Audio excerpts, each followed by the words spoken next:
How are we all? Welcome to the backstage of where winning matters. I am Stro, Mr. See more than that they've seen in your life. And at some point, I will be joined by the man, the myth, the legend, Lewis Bison Say Briggz. his name and he appears. You timed that so well, Oh, why did you not have the music in the background? I know, should have, sorry. Oh, look at the So, belt. The camera's look not at picking up. look at that beautiful belt. No, What a belt that is. Good What evening. about you? Look at that. Ooh. Comment below, is this the best belt in UK battle rap? Or is it the Intercontinental? Which one? I love that belt,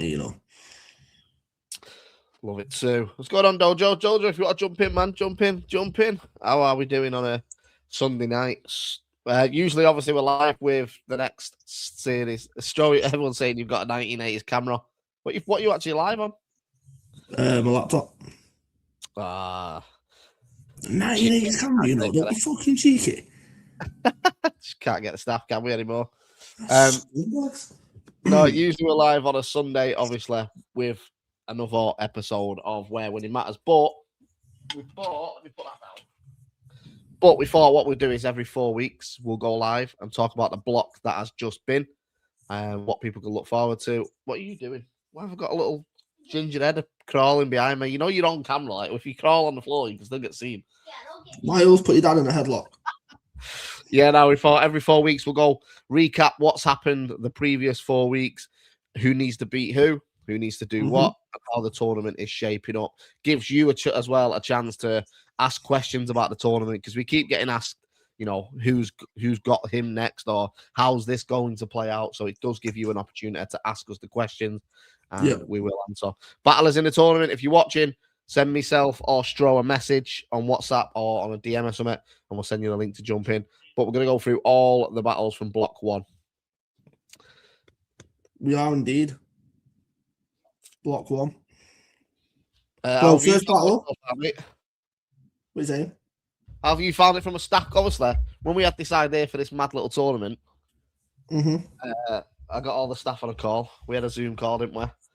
And we broke down the idea. I had to sell it. People don't realize this. I had to sell it to the staff before we even done it, like what the idea was, how it's going to work. And did you think it would be what this has turned out to be? Yes and no. But so first, let's just revisit that for a second. I feel like you're massively downplaying it. You didn't have to. So yes, you had to sell it to us, but you came like this was a pitch to a TV studio. You had presentation. You had honestly, this call was about 2.5 hours long. You broke everything down in terms of the reason why you wanted to do it and what your thoughts were behind it. And it was kind of one of them where when I left that call, I was like, if this is done right, this could be really exciting for UK battle rap. I didn't expect it to go down as well as it has, I'll be honest, because naturally people get comfortable with the way that certain things are. Not many people like change. So the fact that we've gone drastically, forget all the Stro for a minute, but gone from doing two events in a couple months to suddenly there's one event in 6 months, and that was just all the Stro, and then we've not doing any live events. To a lot of fans, it's a bit like, whoa, what's going on? I didn't expect it to go over the way it did. I remember messaging you after episode 1 going, mate, I feel like a kid at Christmas. Like the feedback was incredible. The way it looks is insane. Like, and I've been speaking to battlers like at the events and just speaking to them like after their battle drops on the episode, like what you're thinking about it, and they all love it, which is always a good sign. So no, it's been good. How have you found it? A lot of work. Yeah, I was gonna say. No, I think a lot of work, but I think we've executed it well. Appreciate you, Rep Buggy. He's just saying there, like it's been executed very well. Like a lot of man hours go into this. Like a lot of man hours have gone into it. I can't even explain how many hours have gone into it.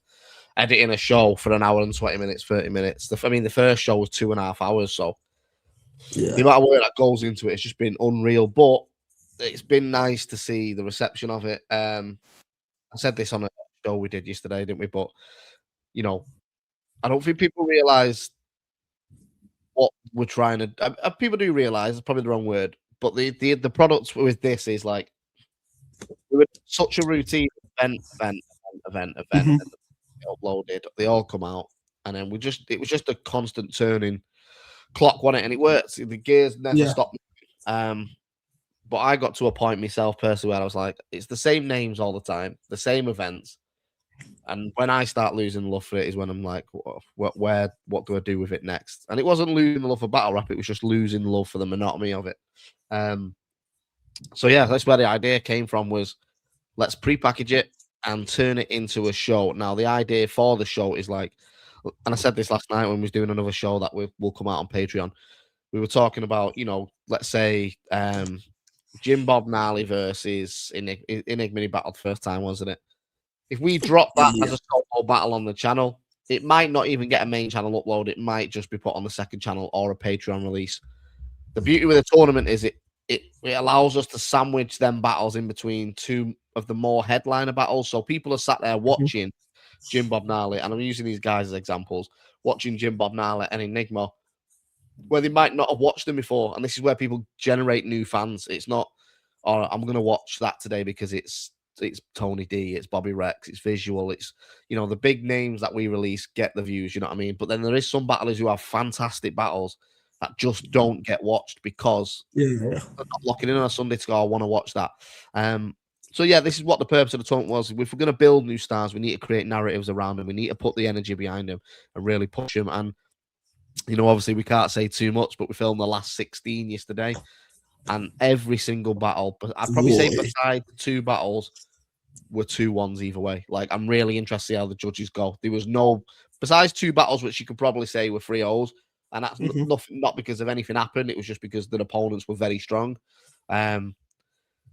It was a great day of battles, and that's where the tournament needs to go. We need upsets. We need people coming out of the skin and performing. And like I said I think it was on the same show we did yesterday. Like, the beauty with the tournament is you're in a room with just battle rappers and 1 or 2 fans. 1 or 2 fans are there. We've invited a couple of people down, but it's very much battlers and staff in this room. And it does not matter who the other person is. If we book let's say, for example, give me a name in the tournament. Let's say we book who's like an up and coming a little bit. Let's say, let's say we throw a Dub T versus a Bobby Rex, right? Great battle.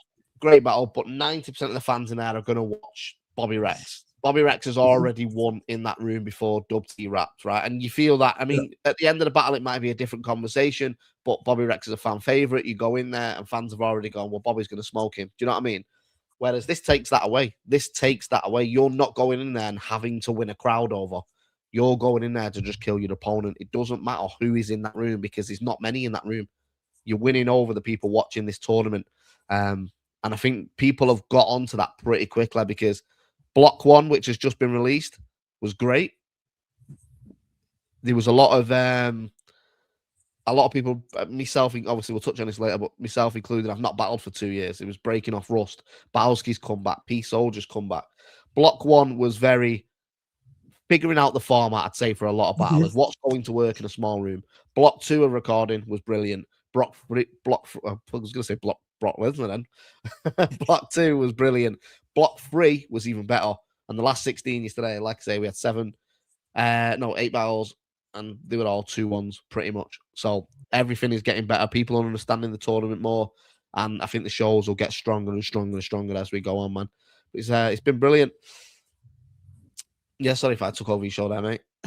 no, like I said, and just touching on Beanie's comment in terms of it is a unique spin on UK battle rap on the scene, and it's been fascinating to be a part of because, obviously I've been involved in UK battle rap since 2009. That's a long time. You've been involved in it around the same time, and it's like you said, it became so repetitive in terms of the way that we were doing things, and it's been nice for me to not have to stress about running an event, an undisclosed or whatever it is, be part of the production, but then also be part of the studio panel.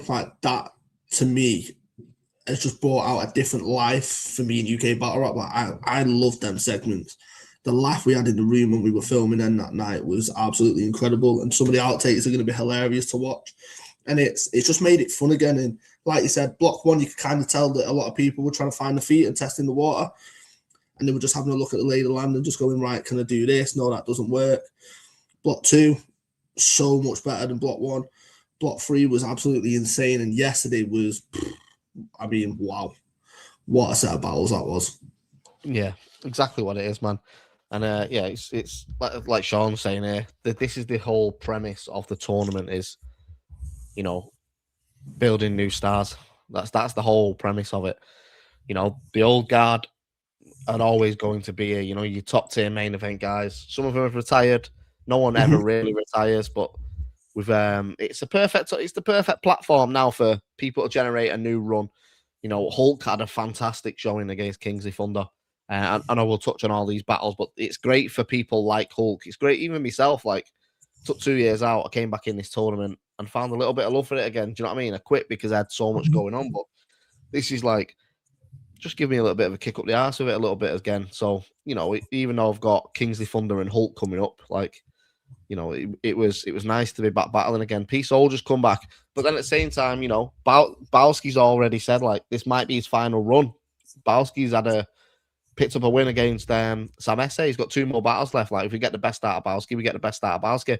But then you have got your Hulks, your Cavemans, your Frosts, your Dub T's, your Dojos, your DeBurks. Like, all these guys have been around, maybe not headlined main events yet, but they're at that stage now where this can happen. Then below that, you've got your new guys, your Hamels, your Pagans, your B-Rambles, your Dynamic Mikes, Spirits, McCoys. Like, all these guys are new beyond. Like, it's the great opportunity for them. We'll touch on it later, but we've already seen the impact. Spirit battled McCoy, had a fantastic performance, and that night, the whole time, bear in mind, he was on the same card as Ghast Buff and Celesta, Frost and Caveman, and it was the other one, Frost, Caveman, Spirit McCoy, and then Hamel B Ramble. He was on that card, and people were talking about him after it. That's what this tournament is for. It's not an Apex where everyone is super elite and people going in there to see the fan favorites. It's who will become the fan favorite at the end of it. And it's like not even just that. Like, obviously, you touched on some of the newcomers. Like Sam Esse is the perfect example for this. Like, look at the group that he's in. He's got Balski, Celesta, and Ghast Buff. Like, realistically, how much work would he have had to put in on an undisclosed or a short circuit to get an opportunity to battle one of them at some point? Whereas now he's been thrown in the group with him. It's a case of sink or swim.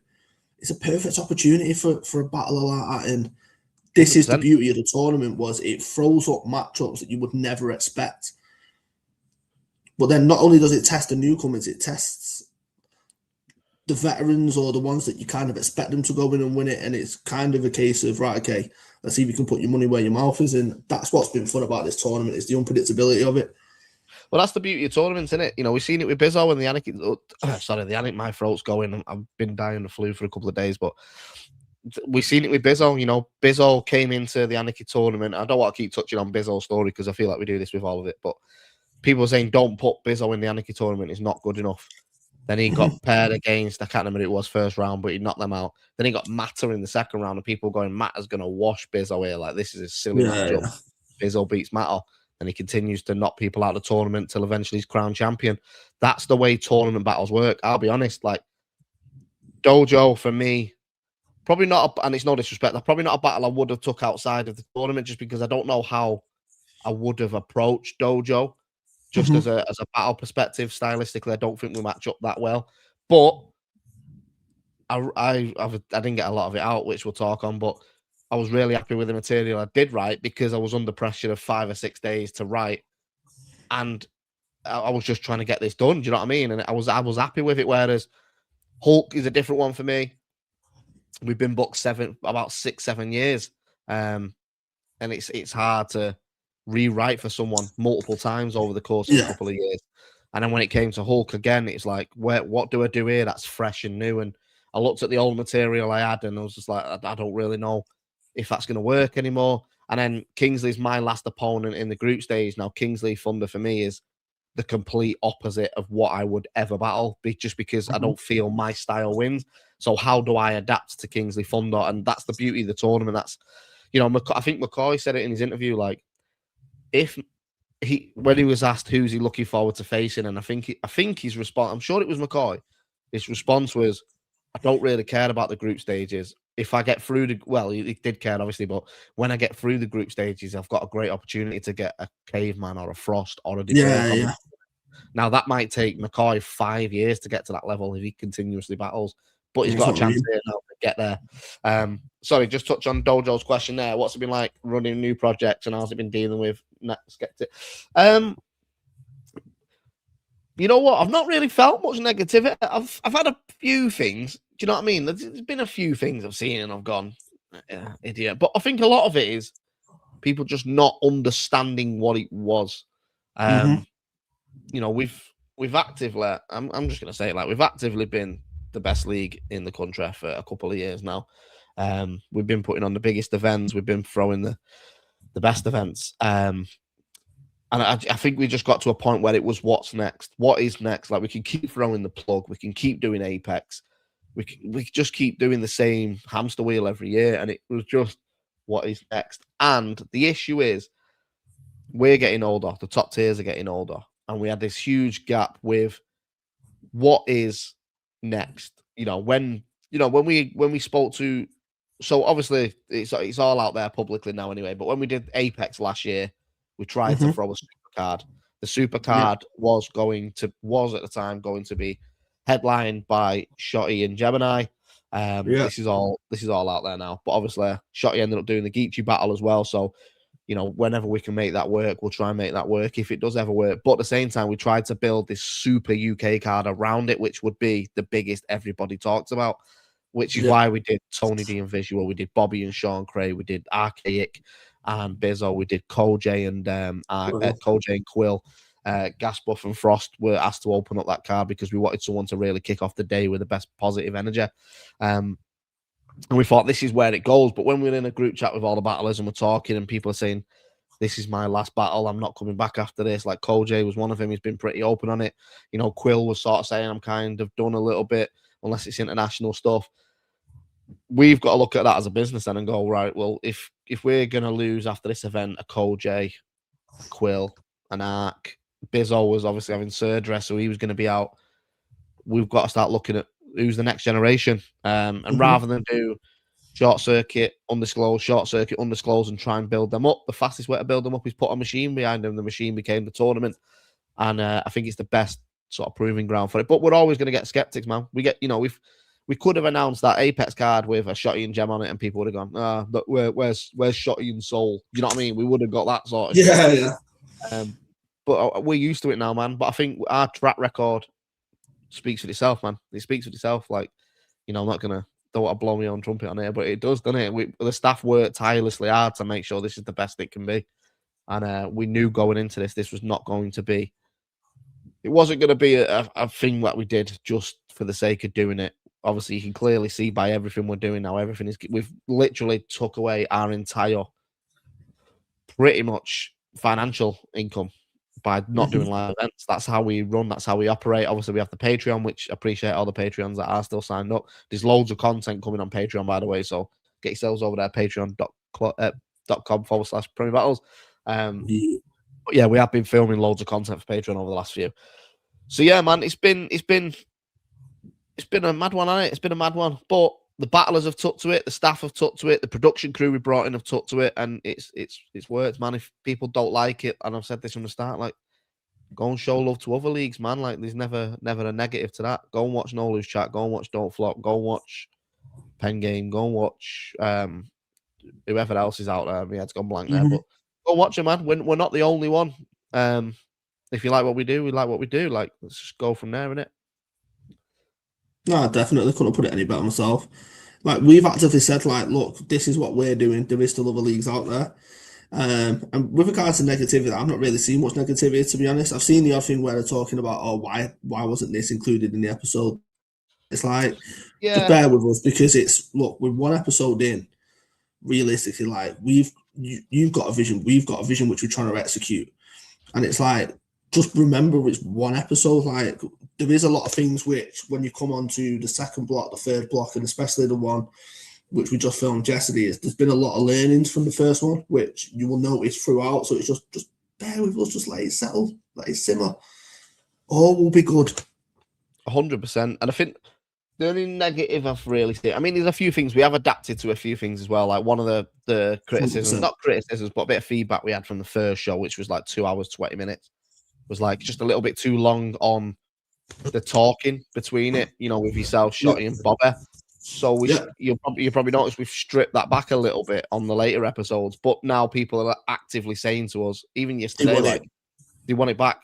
We realise that it's a massive part of it. So it was the battlers, like, obviously not naming names, but the battlers who were performing yesterday were like, that's their favourite part of the show. And I was like, it's just funny, isn't it? Like, people just don't like changing, don't like this, but then they realise actually I quite like that. And it was more in depth. Can we go back to that? So look, we have learned a lot from it, and there has been a lot of learnings from it. It's been good. And 100%. And you know, we know episode 4 might not have been the strongest of the 4, but we're going to get that. Look, fortunately for us, I actually don't think filming block 2 or filming block 3 had any chokes. Maybe a couple stumbles here and there, but I don't think there was any actual chokes. No, I don't. But you know, we are going to get that. And don't forget, we purposely put, there was people who tried to enter the tournament that we were just like, where do we go with them? Let's just not put them forward. But then we purposely built 2 development groups. Now you're going to get development battles, because we can't just go, here's 32 amazing battlers, which we'd love to do. Don't get me wrong, we'd love to do it. But that's just doing more of the same. How do we push this next generation coming through in the scene? Right, well, let's give them 2 groups where there is no, obviously the pressure's there to win, but there's no real pressure to be amazing. It's learn your stripes. So, you know, you've got your Hamill, your Pagan, your B Ramble, and your Dynamic Mike in one group, which was the Academy group. So that just made natural sense to do anyway. But then the other group is like Enigma the Prophet, Spirit, McCoy, and Jim Bob Gnarly. 4 battlers besides Spirit who have been around, but not really caught any kind of heat or really built up off the back of it. Great opportunity to put us in. We had Spirit was in a different group originally, but we had a dropout from that group, which meant Spirit, it made sense for us to really test him and see where he was at, because we'd seen a debut of him and we thought he might have something. Let's put him in the tougher development group. So we bumped him up into that one. The other development group, technically he's free if you count the Academy, but it was Beyond, Mammoth, 7 Wave, and DW. Again, all in a group together. Learn. That's the biggest thing for this. Learn, and the best 2 years go through the tournament and might potentially get a big name on your resume pretty quickly. Now, if we would have threw, I don't know, Beyond into a group with, you know, your Dub T, Dojo, and Crow, or Kit Nelly, or Red Wolf, whoever's in that group, what are they going to learn besides being smoked for 3 rounds? Do you know what I mean? They might have upset, they might have a sneaky upset there, but they don't learn from that. Now, going through and facing each other, and just proving who's the best out of them 2. Give yourself a great opportunity and push you through and get yourself a good battle. If one of them ends up going through, let's say Beyond breaks through, great. If Beyond breaks through and gets I don't know, a Frost or a DeBurk or someone with a decent name attached to them, he might go and smoke that battle in the next round and be like, fucking hell, like, right, okay, we're on to something with this one here. He's racking up wins. That's the whole purpose of the development group. So I understand when people watching it and going, don't know if they enjoy that group or that show. That's fine. But the reality is, over 1,000 of you have watched that episode, which is great, and over 1,000 of you have now seen the 3 battles, which were all development battles. If one of them comes away with a small percentage increase on their fan base, then it's done its job. Do you know what I mean? And there's going to be some streams that are stacked with headliners. There's going to be some streams that are stacked with mid-carders. It's the way the tournament works. Well, the good thing is... Sorry, bro. If any of the battle tournament... Oh, God, you can tell my head's... Battlers in the tournament. Yeah, if any battlers in the tournament want to jump in, drop us a message on WhatsApp, and I'll invite you in, because we're going to talk about all the individual battles. I know we've been live for a couple of minutes, so fly through these questions, Joe. Anything you want to ask as well, but let's fly through these and we'll start talking about battles. Yeah. Talking about making things a level playing field. Saints, another one, man. I was a big fan of Saint, man. I thought, yeah, Saint was so good. Special guest in the building. Are you ready to come on? Yeah, give a thumb up. Yeah, there you go. Hello, pal. Hello. Hello. Hiya, Hiya, princess. You all right? It's the try split. I like that. Do you like it? It's just a bit. It's just a Do bit you like better it? than that, isn't it? Yeah, that's Plus, clear. we get to see you up close and personal. What a beautiful face. Look at that nice one. I'm a bit livid. You know why I'm livid. I won't bring it up. It's my dreams are over it today. I know. I'm Yeah. sorry, mate. This stream was a bit Spurs at the moment, but you know we're here on a Sunday night. Such a dickhead. Sorry, mate. Sean Gray's on the screen as well. I didn't do that on purpose. I was He's an living asshole, you know. dodgy box out, and I'm chatting to Sean, and he's like, "Oh, cheeky Solanke goal that," and I'm like, "Bit better not." And then fucking poor Quill, he got a double barrel. He's in a footy group chat, and he's like, "Oh my god, 2-2." I'm like, "You fucking, oh, you ruined my." I've never been as mad. I've only just calmed down. I've been absolutely livid today. But yeah, that's obviously that's done. But let's not talk. Forget football. Forget it. No one likes it. Let's talk. Have you found the tournament shots? Mint, do you know what it is now? I'm invested in all of a sudden. I'm invested in loads of names that I didn't really know about, or I wasn't too heavy on. I didn't know too much about. Now I'm invested in these names and these people for different reasons, innit? So in a tournament setting like that, when it's people on the come up as well, and older names that should have been getting more shots or whatnot, I think we as viewers we support rather than look for someone to lose. We're like, I want all these people to do well. So, and because I know I'm watching them learn and grow, I can be less harsh about the expectations. Do you know what I mean? We're watching someone in the dojo, and it's nice. Yeah. People are getting behind that as well. And in the meantime, people are getting to show their actual personalities, which is a massive part of the game. Yeah. Have people relate to you, have people understand who you are, your trials, tribulations, and relate to that. And in the time when you're getting to understand this person, you're starting to see this rapper as a human, you support them and give them a bit more leeway, and then these little bits of magic happens in the battle when people see like the talented kids and the talented rappers, or for like guys like Briggz and Hulk and that who are more established, just getting to remind people like, yo, man, I'm fucking sick at this thing, and it's just mint. It's just mint. Like Briggz was saying before, it's like so much emphasis on the top tier, and the top tier do deserve emphasis and stuff like that, but like the reason they're a top tier or I'm top tier or whatever is because we went through the system, and we went through like this, and we got, you know, bring-ins and help and good opportunities like this. So it's nice to see it happening, and it's also nice to see it being so populated. Like there's so many of them. Like we're not scraping the barrel. Do you know what I mean? So you nailed it a little bit there. I think when we were coming through first, like years ago, the top tier who's the top tier now are pretty much still the same top tier as then. But what was different then is everyone was given a shot to be a top tier. Do you know what I mean? 100%. Everyone battled everybody, whereas a tournament does that now. You can't just go, he's crap, I'm not battling him. You've got to battle him. It's part of the tournament, which is what helps build people up. Like, you know, fucking hell, I battled Els in my debut, then I battled Yunnan in my second battle. Like, see, you won't get that now. No, but this is what makes me laugh. Like, everyone just looks at Shotty and goes, yeah, but I want to battle Shotty. But people forget, like, the work Shotty had to put in to before he got the Arsenal battle. He was killing everyone he put in front of him. Jay Madden, Disciple, Yunnan, like making mistakes as well. And that's what I mean. You learn. Yeah, I'm having bad bars. I'm having chokes and stumbles. There was a little period in my career at the beginning where the chokes become a pattern, and that's something I had to figure out and work out. But it's just like that, just that journey, innit? When people that have watched me for a while, these are tiny little micro moments where they fall in love with it more. They're like 100%. But he keeps fucking up. He's not putting his all in. And then there's the moment when I switched mentality and I started putting my all in and I was consistent. And they're like, yes, I knew it. Then that fan now, they feel like they backed the right horse and shit. And like, that's what we're going to be getting with the Hamels and these guys and stuff. Like people have got coming in. I always say it's like coming in at $1 Bitcoin, innit? Like, so if I come to you now, if Bitcoin never happened now and I come at you and go, yo, Bitcoin for the dollar, majority of people are going to go, fucking get out my face with your PlayStation money. What is that? And then it is.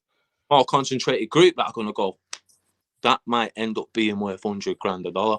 And that's the way people looked at me and yourself and whatnot at the beginning of our careers. And that's the way I look at a Spirit or a Hamill or someone now. Like, they might not get it, we get it, and then our audience are going, yeah, we get it, and we can see where it's going to go because we've seen the likes of Gemini, Tony D, Shuffle, 100%. I think what's been lost over the last couple of years as well is like, it's that willing to battle people. Like, for example, you probably learned more battling someone like Jay Madden, who is so polar opposite to you, than you would battling an Arsenal where you can just be yourself. I was having this conversation with one of the battlers the other day, yesterday it was at the event, and they were saying they were struggling to write for someone, and I was like, they're the best ones to learn from now, because if they're going to counteract your style, the fans will lose interest if you're just battling a carbon copy of you every event. Test it a little bit, you know. You got to battle these different styles all the time because that's how your game gets better. Like, you know, me, like if you battled O'Shea, you'll battle O'Shea, and you have to adapt to battling O'Shea. But if your next time you go against someone like, I don't know, an Arsenal, for example, you'll go, well, you know what? Them jokes that I was doing were working against an O'Shea, but Arsenal can't do that. So that's in my Arsenal. Well, literally, that's in my Arsenal to do against him. It's all these little nuggets you take from your battles. But this is when people say battle IQ, innit? This is where it comes from. Just going through them trenches. O'Shea, I was kind of having a bit of a conversation with Dub T today, and he said to me, where did you learn the most? Which ones did you learn the most in? And he was like, the O'Shea one was a mad one, like you say, about tactically and stuff like that. I remember thinking, I'm going to smoke O'Shea, I'm going to do, you know, I've just come off the disaster one, I'm going to do this. I got my head kicked in, but I took that chance. Do you know what I mean? I took, and at them times, I'm a nobody, and O'Shea's giving me the shot, and I was taking it for granted. And so from that one, I realised, you might feel like you're better with the technique than someone, but there's strategy.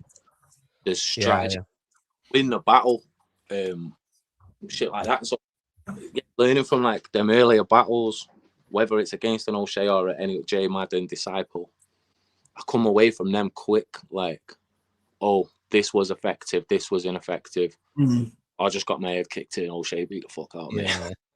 Mate, it's mad where you learn though. Like someone asked me this. I think it was Lorna in an interview with him, and saying like the biggest battle I learned from by far was a battle randomly. I did the Soul battle. I went to Australia, did 3 battles there that I won all 3, and I came back thinking I was on a run, and then Dope Flop put me against Mixer, and I was fuming that I was booked against him because I thought, why have they done that?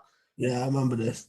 And I thought I had my best one. It's like at the time I thought I've got my best 3 rounds here, but I was dead aggressive, punchline heavy, and then literally his start of his first round, because I went third, he called me something like Shrek had been tangled, right? And the whole room just laughed, and I'd lost. I lost straight away there and then, because it didn't care what I did then, because I was just being aggressive. Do you know what I mean? Like, I was in his face. I was doing what I usually do. And then he just goes, oh, someone tangled Shrek or something. And I just remember being on stage going, wow, fair enough. He's got the whole room on his side now. But you don't learn them if you don't do it. You've got to take them risks. And that's what a tournament does. Yeah, definitely. Risks and reward, man. Because when the ones that you win like that are crazy, man.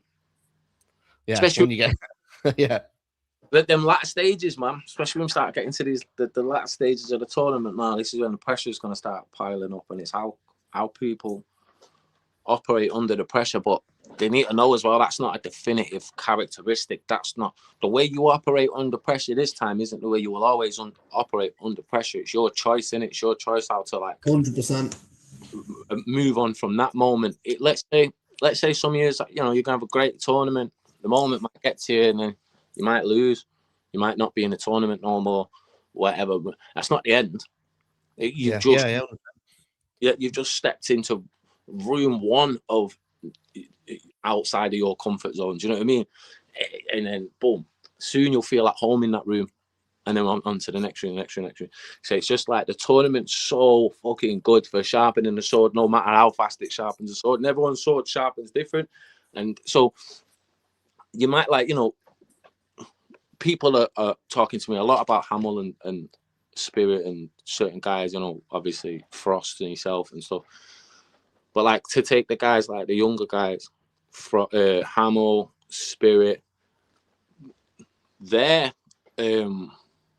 they're the ones that are like progressing faster, or people are understanding them faster. But that doesn't mean that these guys here can't overtake.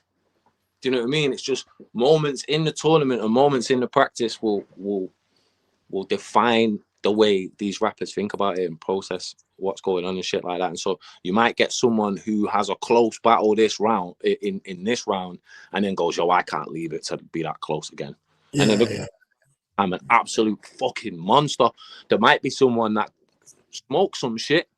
And I'm not saying they will do this, but let's take a Hamel or someone like that who's having nice, clear wins or whatever, clean, and like people are talking about it. A rapper might rest on the laurels. I'm not saying he will, but that could happen. Someone might go, I'm smoking this, and then face their version of Mixie or whatever in the next round. And then, so I just love people in this environment, man, because it's different for every single person who's in it, and it's always changing. I think the difference with this as well, with the Anarchy tournament, it was straight knockout. This is a group stage, so even a loss can be turned around into a win. Like everybody, the beautiful thing is everybody can lose in a group stage. You know what I mean? And it just, I think we tweeted this when we went into the last block of the group stages. Out of the 8 groups, 6 of them had not been decided. Like that's how close it was going down into the last battle. Crazy. Red Wolf has asked, once the tournament's finished, do you foresee yourself doing a season 2? I think so. I'd like to. I don't know. I'll just see how it goes for now. I'd like to take this bigger and better, but we've got to have the financial needs to do that. I don't think we can do it the way we've done it. Again, I think we have to step it up a gear. By doing that, we need to figure out where we get that gear from. Yeah. But I personally have been a big. Let's see how it is when it's finished. But I've been a big fan of the packaging and how it is done.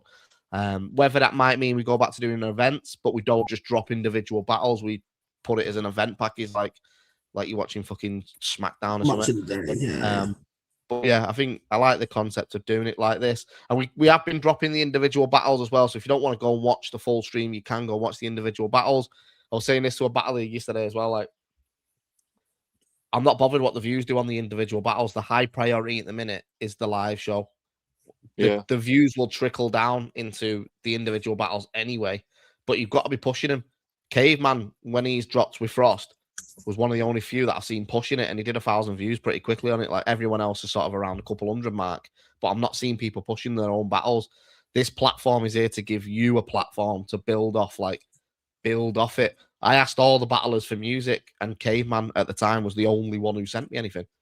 Like, they're on live. Obviously, a couple more have sent them now since they've been out. Like Red Wolf was on, Bobby was on. But we're not lying to you when we're saying this is a platform for you to build. If you build a platform off the back of this, that's good for us. Like, to use the platform to build up. So yeah, man. Oh yeah, man. You have to do absolutely everything you can for your career. Everything, no stone unturned, man. Like, you have to share the battles you do, and not just once, man. Constantly, man. Different titles, different listings. Get your battles out there. You never know who's gonna see it. You never know what algorithm posted on everything by yourself. Yeah, you'll always just be down there, and you'll always be asking for something. And that this tournament's about empowering, man. This tournament's about putting people up 2-3 tiers. Like, you can get to top tier easy in this tournament. Facts. 100%. Yeah.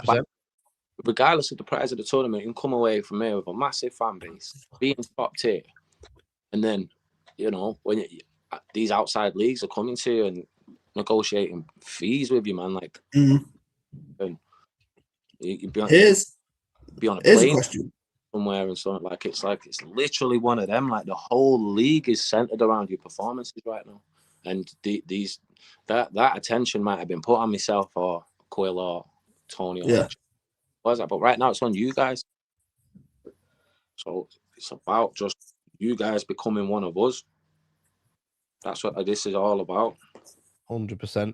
Sorry, Stro, I know you've got a question. Just one second, let me just answer this because this has been asked a few times.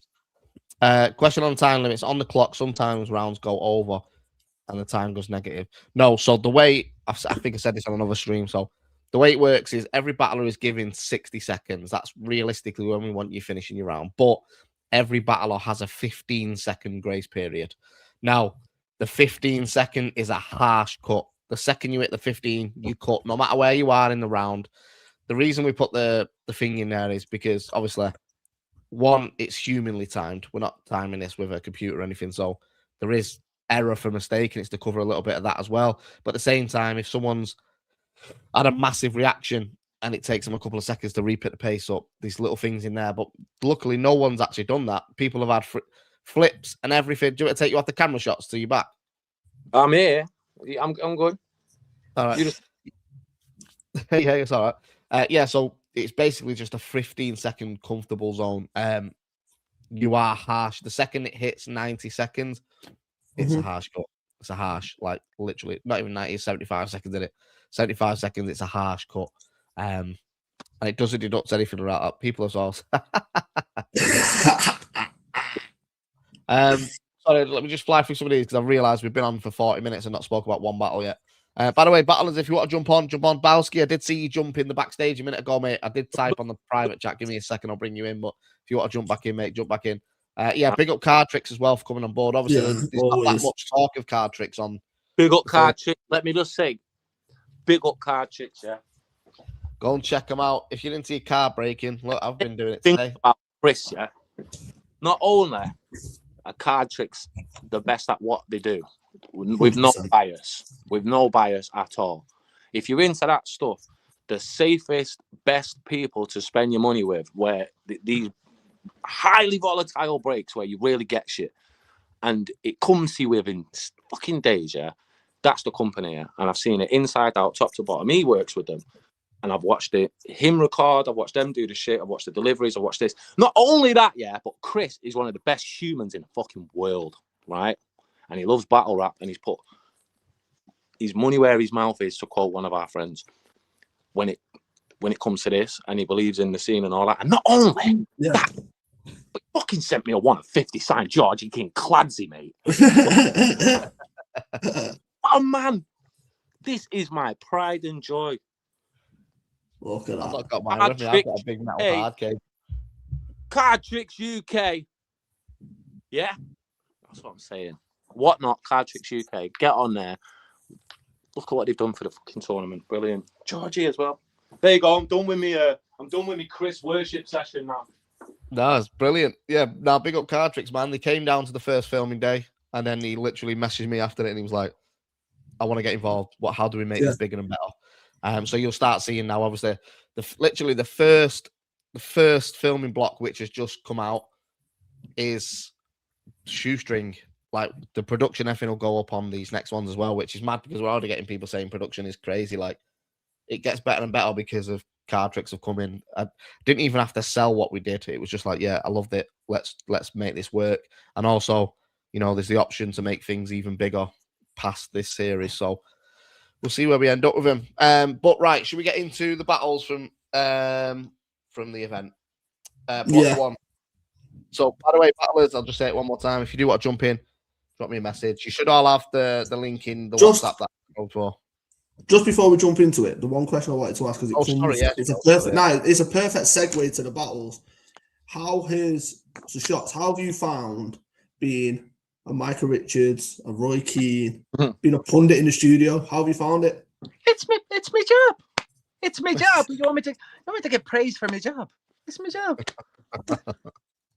Nice, man. Enjoying it. I love the analytical side. I do, as people know, as the shit I'm talking about at the minute and working on at the minute. I know this is a sweet science that can be explained and done correctly, no matter your style. I'm not a fan of you're born with it shit, and I'm not a fan of it's what's the word what did he say when it's like it's subjective. I'm not a fan of that shit, man.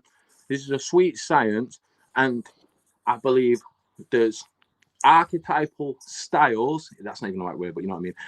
There's styles, definitive styles within what we do, and then there's ways to do them perfectly. So I love when I'm watching someone and they're hitting the fucking bits, and like I see technique and techers. And I do think our art form has just as much nuanced technique as something like football, basketball, or anything like that. And it deserves analytical breakdown.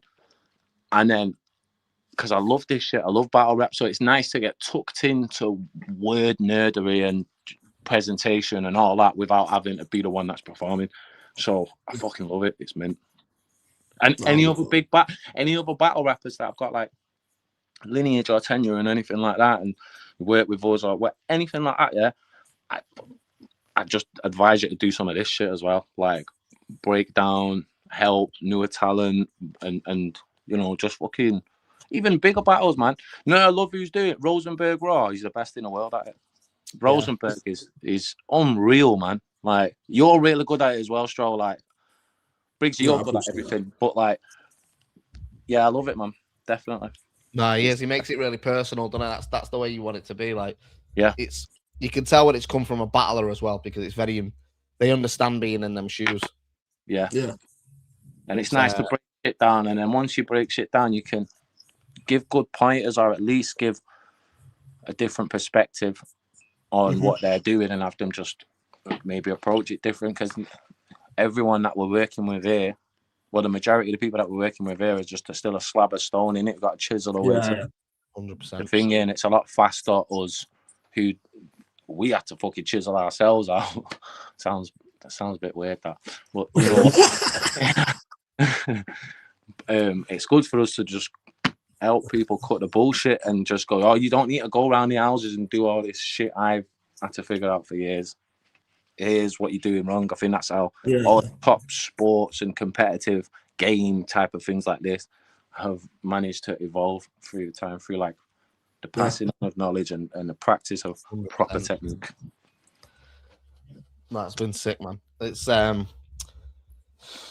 just before we go into talking about the battles, just remember this mainly for you and you shots. Block 1 has only been out, so I know nobody knows the next couple of battles, so don't go, oh well, he was really good against him, or yes sir.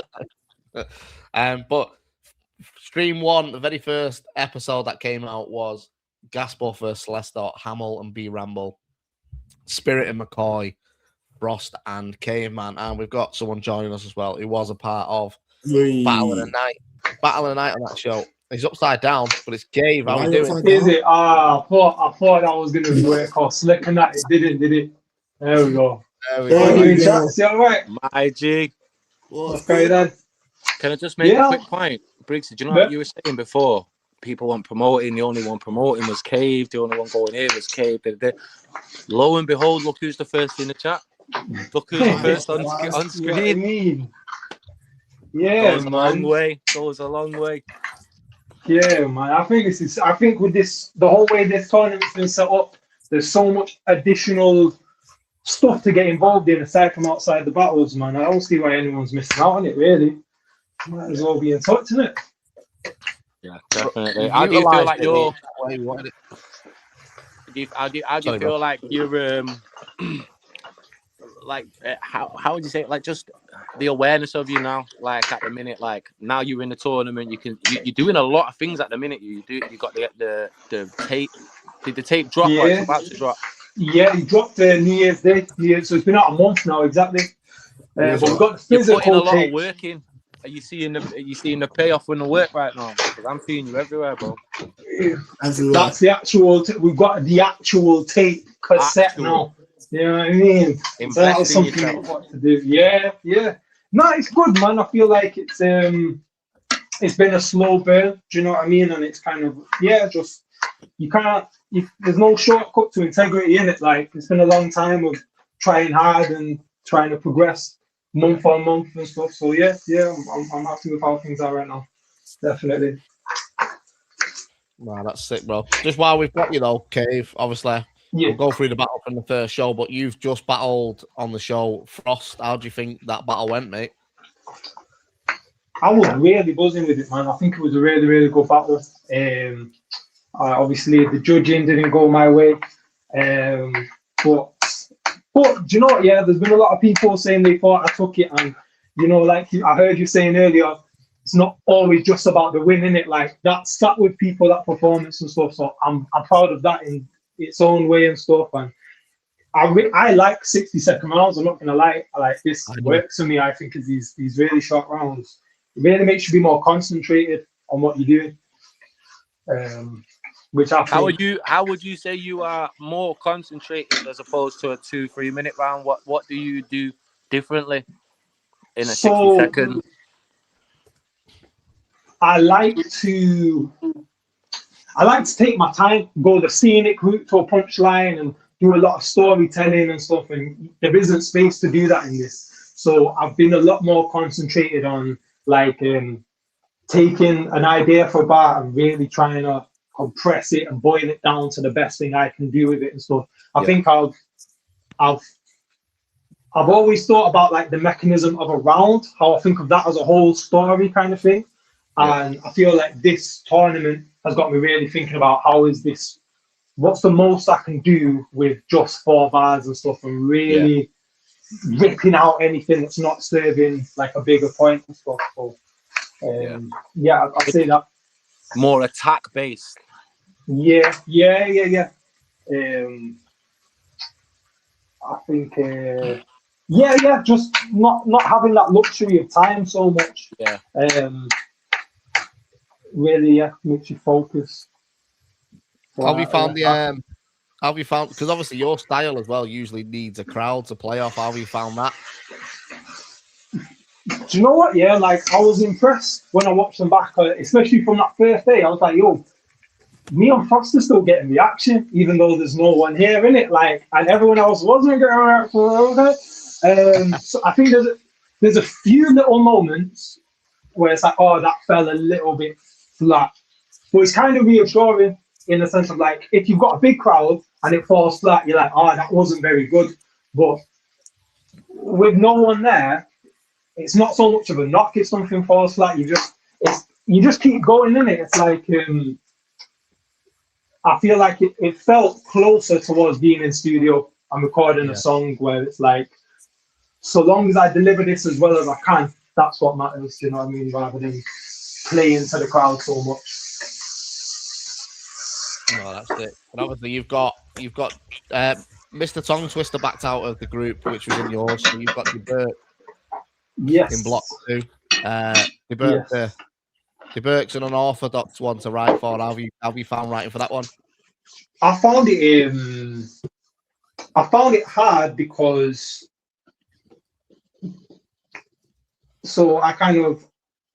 I prepped for Frost for a long time, and it was kind of like any good idea I had for DeBerk or Tongue Twister, it was like, if that could be applied to Frost, then I was putting it in that. I was like, let's do this one first. So with the DeBerk one, I also kind of weirdly was like, he's not as known. Kind of Frost is a very known character. So I think I was at a little disadvantage with DeBerk, where I felt like I was kind of having to introduce things about him to the audience and then attack them. Whereas like, say like the Frost never lost thing, everyone knows that I don't really need to spell that out. Do you know what I mean? So, but I think DeBerk's very good. I like his style, and so I think when I first saw him, I didn't get it. But then when I kind of studied him to battle him, I was like, oh, actually, like, you're very skillful, man. You've got your whole own approach and stuff. I like DeBerk, man. I like prepping for him and stuff. Yeah, he's quite a complete battler, DeBerk. He might not have the biggest profile, but he can kind of do jokes, he can do punchlines, he can do wordplay pretty well. He's just obviously not had a consistent enough run. Yeah, he can do some like rackety rap stuff as well, like, which surprised me because he doesn't seem like he would be able to do that stuff. Do you know what I mean? But he can do some syllabling and shit, and he raps quite fast and stuff. Like, I think you're right. I think he's pretty well rounded and stuff. So obviously, I've not seen that battle yet, so I'm excited to watch that one back when it drops. We're going on. Well, the good thing, but everyone in your group gets 3 points because of Mr. Tongue Twister backing out. Yep. So obviously you've got to beat DeBerk now, and obviously Frost then got to beat DeBerk as well to go through. So it's all to play for, man. It's all to play for. Yeah, man. High fucking stakes and that, you know what I mean? Pressure in the kitchen. Are you But are you aware there's the ghost of a jellyfish above your head?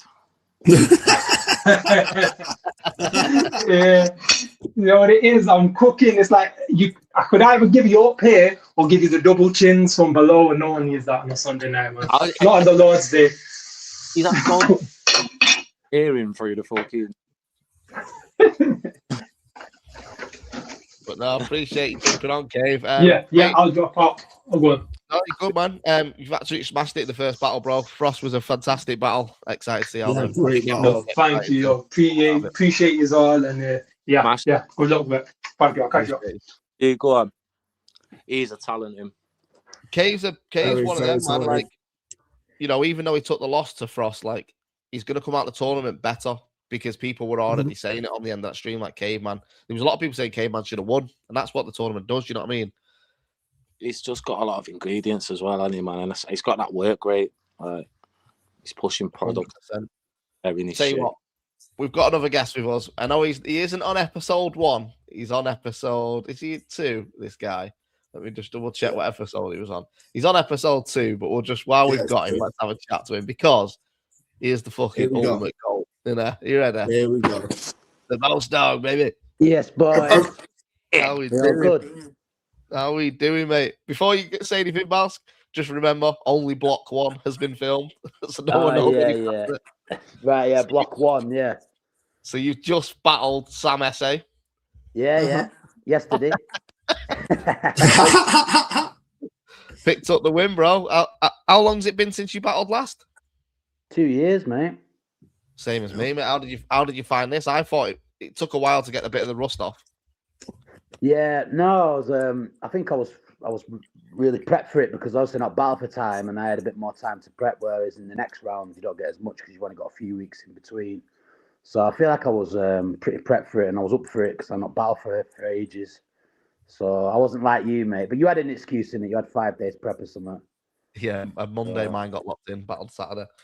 And then I got the flu and battled. So yeah, it's a mess, but it is what it is. But now, man, it's been sick to have you back, bro. It was nice to announce you as part of the tournament as well because a lot of people going, oh, fucking Bowski's back. Same with P Soldier, man, like from that same lineage, you know what I mean? Yeah, definitely. I think in a tournament like this, you need a couple of older guards or, you know, a few more experienced vets or whatever you want to call us in there just to sort of mix it up, you know what I mean? It's if you have a tournament all newcomers, then it ends up being like an academy thing, doesn't it? Whereas if you mix and match it, then like you were saying, some of these guys can get bigger names or bigger opponents that they might not have got and things like that. So I probably wasn't really looking on battling too much, but when I seen this tournament, I thought I'm ready for one last fucking run at it, man. You know what I mean? So yeah, definitely up for it. How have you found it with no crowd there? Because like I said to K-Man there, you're someone who very heavily relies on the laughs from the crowd as well. Has it been weird or? Yeah, a little bit, I must admit.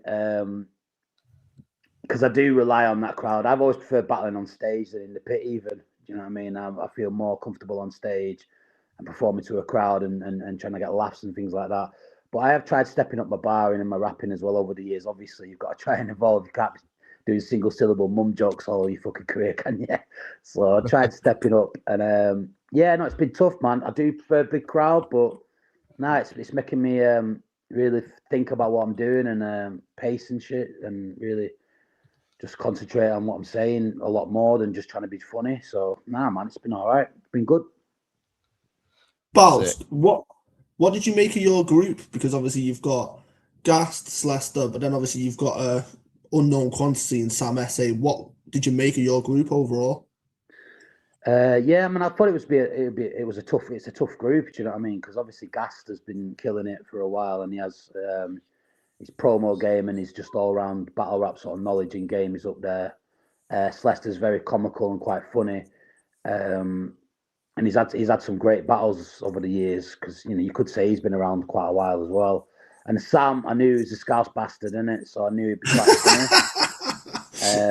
And I literally met him about a week before at some like comedy thing, where we, I was just reading the comment there, just making sure you weren't dissing me, innit? I met him literally a week before, Sam Essay, and so it was good to meet him the week before and have a laugh with him and sort of say to him, I'm going to body you next week, innit, kid? You know, like have a bit of banter with him.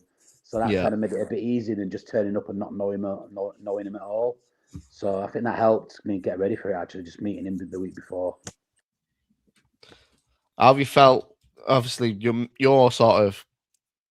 You came in around the same time as me, really, didn't you? Was it a couple months after, maybe? I was 20. Literally. I think you battled out. Did you battle Els first? Yeah, Els first. Yeah. I think I was about 3 months after that, bro. Literally. Yeah, I was 20. January. Yeah, I was January 2011.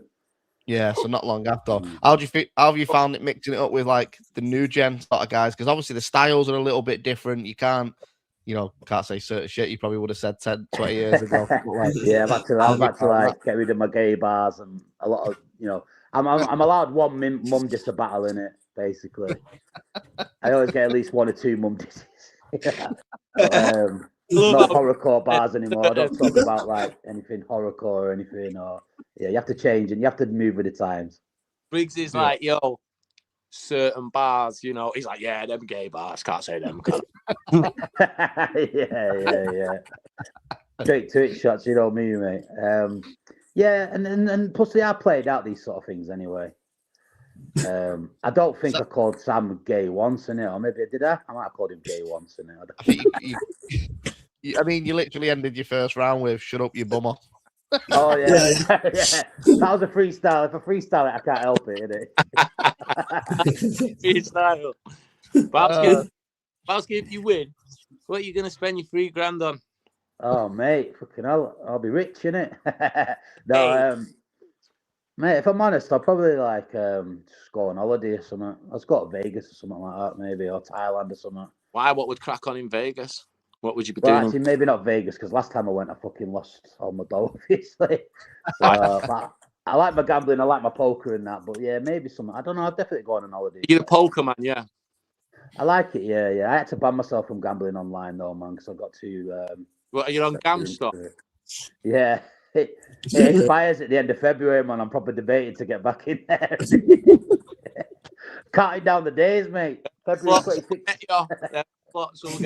The house always wins, though. The house always wins. Yeah. Fucking hell. But you've got Ghast Buff and Celeste coming up. How are you feeling? Obviously, 2 probably more experienced guys. How are you finding prepping for them too?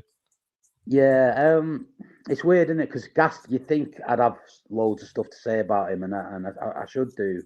I should be looking forward to that one, but without spoiling it, we know what kind of happened in that one, but it's still fucking prepping hard for that one. But with Celeste, I think that's probably a bit more of one that I'm confident in, because he's just does funny stuff, but he does it in like a slow way and kind of doesn't get as many bars out. And I just feel like if I come with funny shit, but also do a bit about start rapping today, you know what I mean?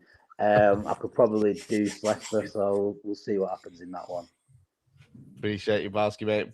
Well, great work on your first battle with Sam Essay as well, man. I thought you absolutely smashed it. Great to see you back as well. British rap legend. Legend. Absolute legend. Love you guys, man. Love you, bro. Love you, mate. Have a good one, bro. Love you. Right, we've got another guest. I'll bring him up. I know he was on what show was he on? Let me have a look. He was on show 1, 2. Where's Bobby? He was on the same show as Bowski, actually, and me and Dojo. So we're doing show 2 basically first. But show 2? Rebel, how you doing, mate? All good. How's everybody doing, man? Great stream. I've been loving this morning. USA. Gotta think that it's gonna be a wonderful day. The sun in the sky has a smile on his face. Hey. Something like the top of the American race. Whatever the hell. Good morning. How are you doing, mate? You good? I'm all good, man. I'm all good, man. Just kind of like soaking in the feedback from the dub battle, just fresh off of how different subsects of people think of it. And I tell you what, like, I'll tell you the process go before it, leading up to it, during it, and then like afterwards, just really quickly, if I may. Like, leading up to it, everybody and their mama was telling me like, yo, if you're going to go up to Manchester in this 60-second tournament, bro, you can't be doing all this technical shit. Plus, you know, it's Manchester. They're going to want to like laugh their ass off. So I felt like, all right, you know, cool. I'm going to change it up a little bit, try to go a little bit jokey, and completely fucking miscalculated by taking advice. I think on the day, I was like, all right, I have a good few bit of wordplay, you know, punches, sections and stuff like that.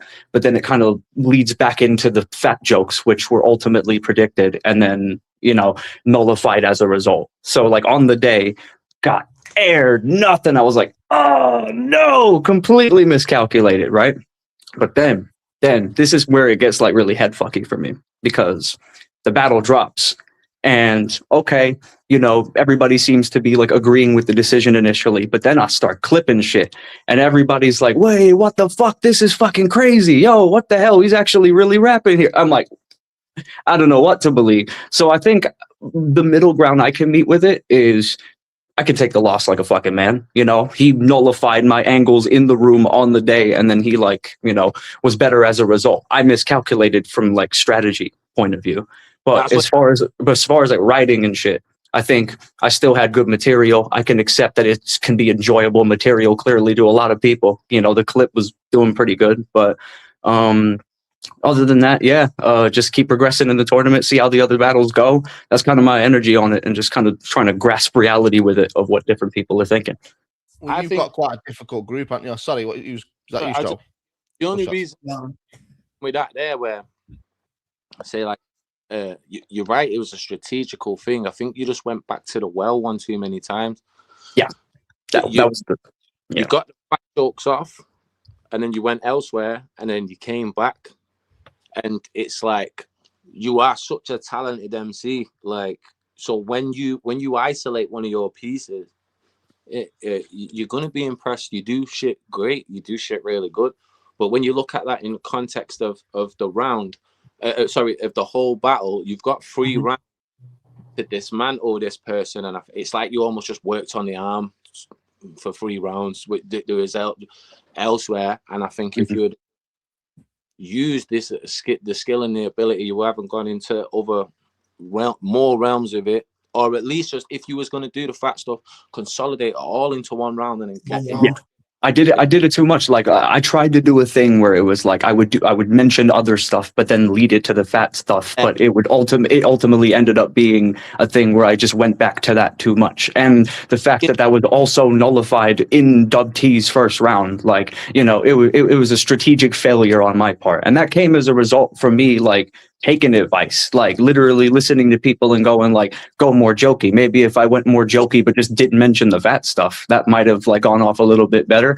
I think, without saying too much, because obviously, but I think you'll find I learned from my mishaps in further battles, and that's all I'm going to say on that. So when you came away from that battle, is that something? Was what was the thoughts then strategically, like when you was looking at the tactics you had? Is that the first thought you had, like, oh, I went to the well too many, I've stayed on this too long? Because you said a couple of times there the fault is down to you taking advice. Yes. That is kind of passing the buck, because that's true. A degree, it you know, take a bite of this cake, it's nice. You ate the whole cake though. That's true. Like that to your style in that moment, I wouldn't have given you the advice to be funny personally, but I can see it come from. But ultimately, you was like, right, I'm gonna do fat jokes for 3 rounds. So I decided to do it. It was like I'm not passing a blame. I could have gone a completely different direction, and if I went with my gut, I probably would have. But like ultimately, I wanted to try something different. I miscalculated. I decided to miscalculate at the end of the day. It's all me, really. Like, you know, and that's it. That's that. You know, learn from it. You know, there's some good material to be pulled from it. You know, pointing out nothing about like to you that I'm just saying it's cool. I just want other rappers to understand it, and it's cool. What you're doing there is, and you have to look at the game. You have to look at each round or each section of the round tactically. You have to look at it like this is offense, and offense can become a fucking wet flannel after a bit. If you keep doing it, it can become ineffective after a bit. And so what he's done is he's put a strategy out that might have worked in a big room, in a frog and bucket, wherever it is. That might have gone off and been the exact right one. So it's not like, oh, you're wrong, but it's horses for courses. And so in this particular environment, he's going to put that down. It's not worked. And he's not gone, oh, I'm a shit rapper, I'm this, I'm that, oh, I'm not good enough for it. You've gone and analysed, what was my tactic? Where did my tactic go wrong? And I was watching, I was like, yo, he's gone to that too many times. So it's a good thing. It's a good testament to you that you also noticed that and looked at it like, oh, it's not an ability thing. It's how I laid my cards in this particular match. Exactly. Had I literally just varied my material in terms of subject matter, it would have made things all the better. And I knew that, like, walking out of it, and I was just, I felt this thing. But I guess the positive I can really take away from the situation is that even though, look, it's a judged fair loss, like emphasis on fair loss here, like, miscalculations and bad strategy is on me, right? But like, people feeling it still, people liking the material nonetheless, and people appreciating it, at the very least I can take that away, and that was something I think I was worried about initially when the battle happened, like, oh fuck, I'm gonna get cooked for this. But nah, people appreciated it. There's a good amount of people that were giving me props for the shit I was spitting. So, I think I can take the loss like a man, move on, be better in battles, and try to think better on strategy next time. And just, yeah, that's pretty much it, man. Like, I'm happy out with it. I think it's something I can learn from. It's a bit of a sting, but maybe not as much of a sting as I thought, because people were actually appreciating it at the end of the day, like. Yeah, so that's the main thing, man. Like, that's what we said this earlier. That's what the tournament group stage is for. Like, you've got 3 opportunities to bounce back. I mean, obviously, you were put in a difficult group. You've got Crow, Dub T, and Kit Nelly. Especially, no disrespect to Kit Nelly, but Crow and Dub T are sort of 2 guys who are pushing towards the higher end of cards as well now. So it's not like it was you could have quite easily got into a development group and smoked a couple of people and it wouldn't have done nothing for you. But having a good showing against the Crow, a good showing against the Dub T, whether you win or lose them battles isn't a negative. It's what the tournament is for. You might not have got them battles just going through the short circuit or the disclosed sessions. But man, it's all about putting on the best representation of yourself. And like you say, that wasn't your best representation. You've got 2 other battles to make it right. Has it changed your approach to how you're going to adapt to Kick and Crow now?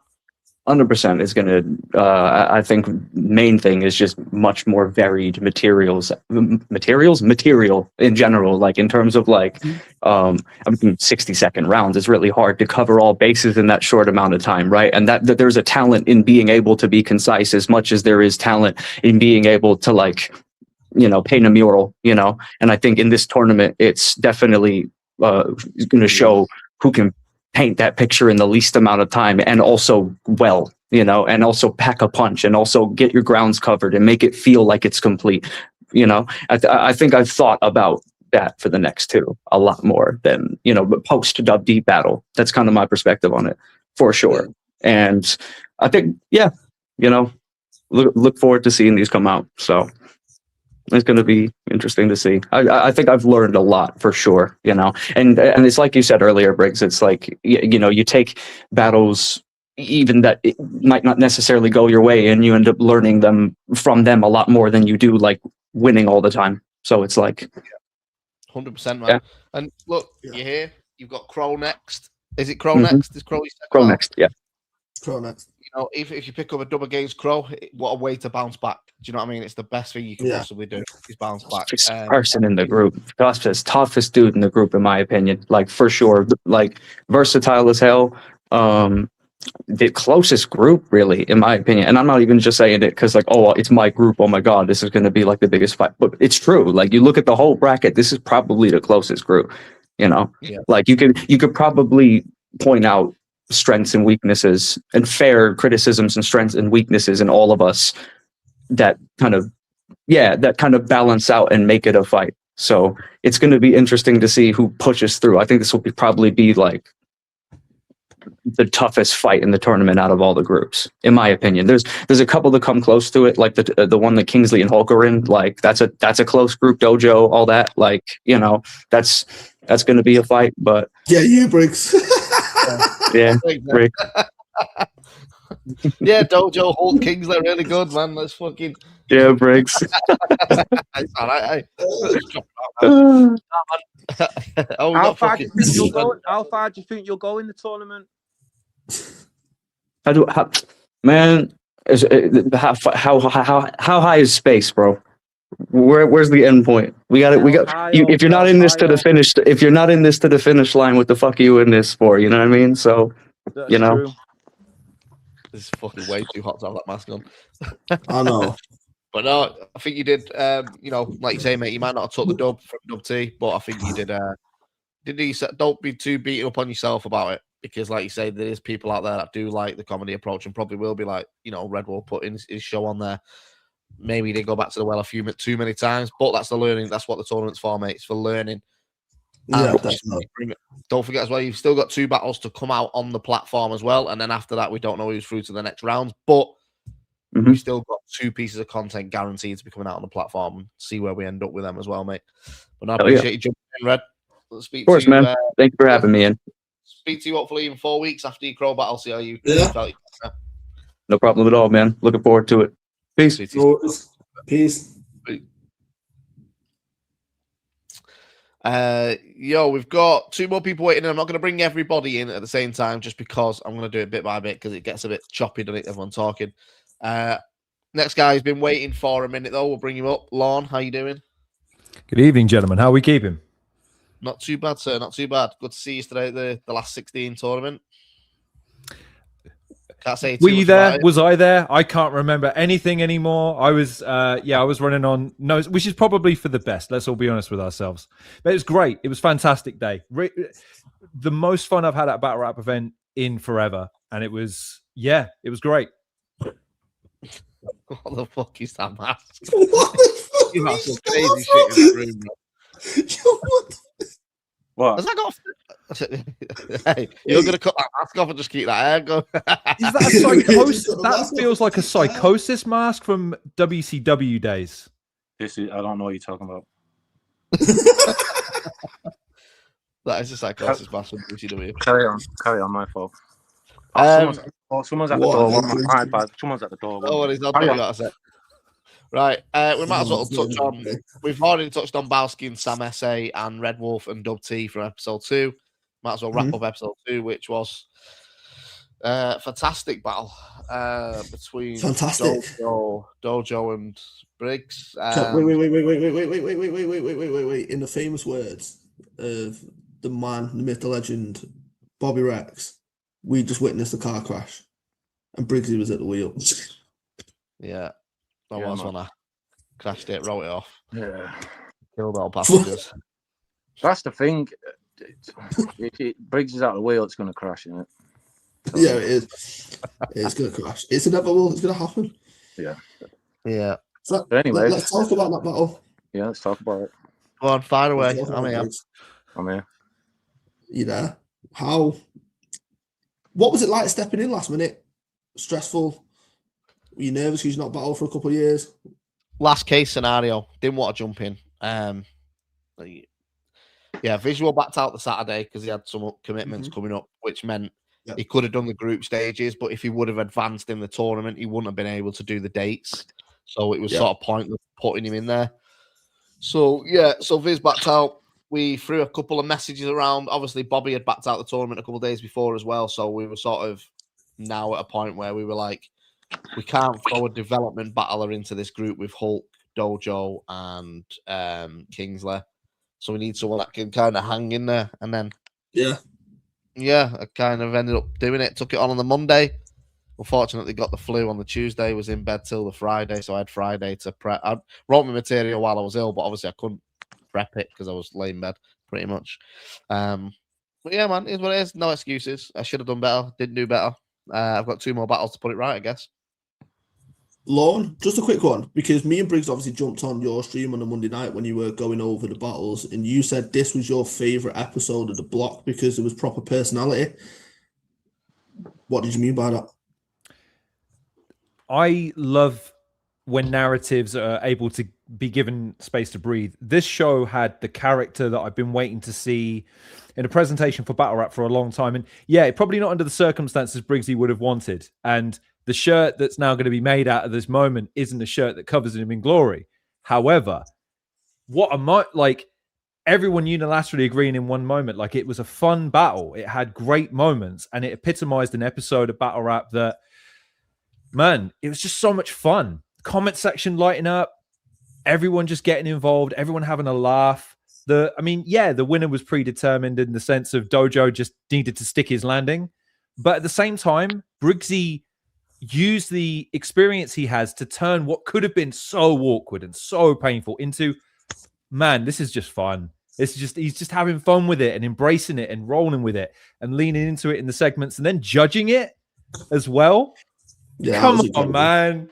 You can't do that, but you did it anyway. It was fun, and it was my favorite battle of the episode, and it just gave me so much of like, now I see it. Now this is the realization of just them taking everything that they've got and putting it on screen and just letting it breathe and doing its thing. And it was fun. It was great. Lily Phillips 3-0. Fuck off, Crash. It might look like it was fun. I was dying inside, I'm not gonna lie, but I think that just comes down to doing so many battles now. Like I've just got, as long as the audience are having, so even if I'm not, the audience has got to have fun. So whether they make fun of me at that point makes people talk about it. Do you know what I mean? If I'd rather people go say, you know, that was pretty funny to watch that car crash, rather than going, fucking hell, that was ever. Like people are talking about it being funny now rather than how brutal it actually was. Cut into the segment where everyone said, hey, but don't sleep on Briggsy. Briggsy's going to take this now and he's going to let it drive him and motivate him and push him forwards. It made me curious to see what was going to happen next, because this is coming from the same guys that said, look out for Hulk. Hulk is not to be slept on. And then Hulk comes in and gives that battle against Kingsley. It's like, oh, okay. These guys might have something in the back of their heads that's telling them something we should be listening to. So I need to tune in and see where this is going to go. It makes me interested and intrigued. Even when a guy comes off a loss, how do they respond to it? How are they going to take it and react to it? And it's great. And the fact that it's week to week now means tune in next week. See what happens. I've got Hulk next. I've got Hulk. It's one of them. Have fun with it. But yeah. I am also in this tournament not to go out like obviously, you know what I mean. I'm not gonna do that to myself. I can't tell all the other battlers to make sure they turned up, prepped, and put in on shows, and I'm the one that's out of 2 chokes on the first block. I can't do that again. So yeah, we'll see where we end up. I've got Hulk next week, and then finishing on Kingsley Thunder. But yeah, shouts to Dojo, man. He got the win, clean win. You know, hopefully, if I do manage to get through the next 2 battles, I see him further down the line of the tournament and I can fucking smoke his boots. But until that day, I have to take the loss and sit here like I'm happy about it and do a live stream where I'm putting on a brave face and inside I'm thinking, fucking hurry up and finish this segment so we can move on. And by the way, just to clear something up, right? Here we go. I don't edit Lily Phillips' porn videos, right? Hey, wait. I edit a YouTube channel. Yeah, I edit a YouTube channel. Now, would you edit the fluffy videos? Yeah, of course I would. If it pays money, I'll edit anything. Are you mad? Are you mad? Send that back my way. I'll edit whatever you send over to me. But so yeah. You know how many messages I've had on LinkedIn, not on LinkedIn, on Instagram, going, do you actually? That's mad. Yeah, I do. Yeah, but it's like when she buys a car and for a mum. I've edited that. I've edited buying a new house. Like, yeah. But yeah, I've also edited fucking Bloodstro versus Rick Charles, so I don't know who's winning either one, really. Wow, how are you just going to send the fucking shot at me? You fucking scumbag. That was unneeded. Anyway, let's come out of that battle. Funny choice of words. I know. Wow. I've got 2 more guests in the building. So, Launcher Man, if I drop you out for a minute, to just keep the space in. He's been waiting for a while, so I'm going to bring him up to talk about his battle. But Kick Nelly, how you doing, my friend? You was on episode 3 against Crow in Group A, mate. First of all, how was the wrestling debut last night?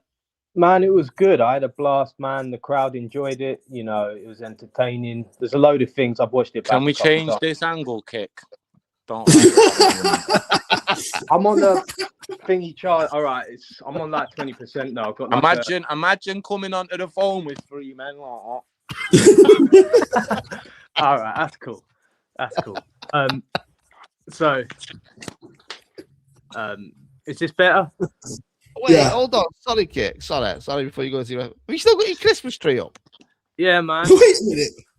It's February, bro. Yeah, but January and February are really depressing. So, like, I still like to feel a bit of festive. It helps with like seasonal affective disorder. Won't knock it. It's a lovely Christmas tree.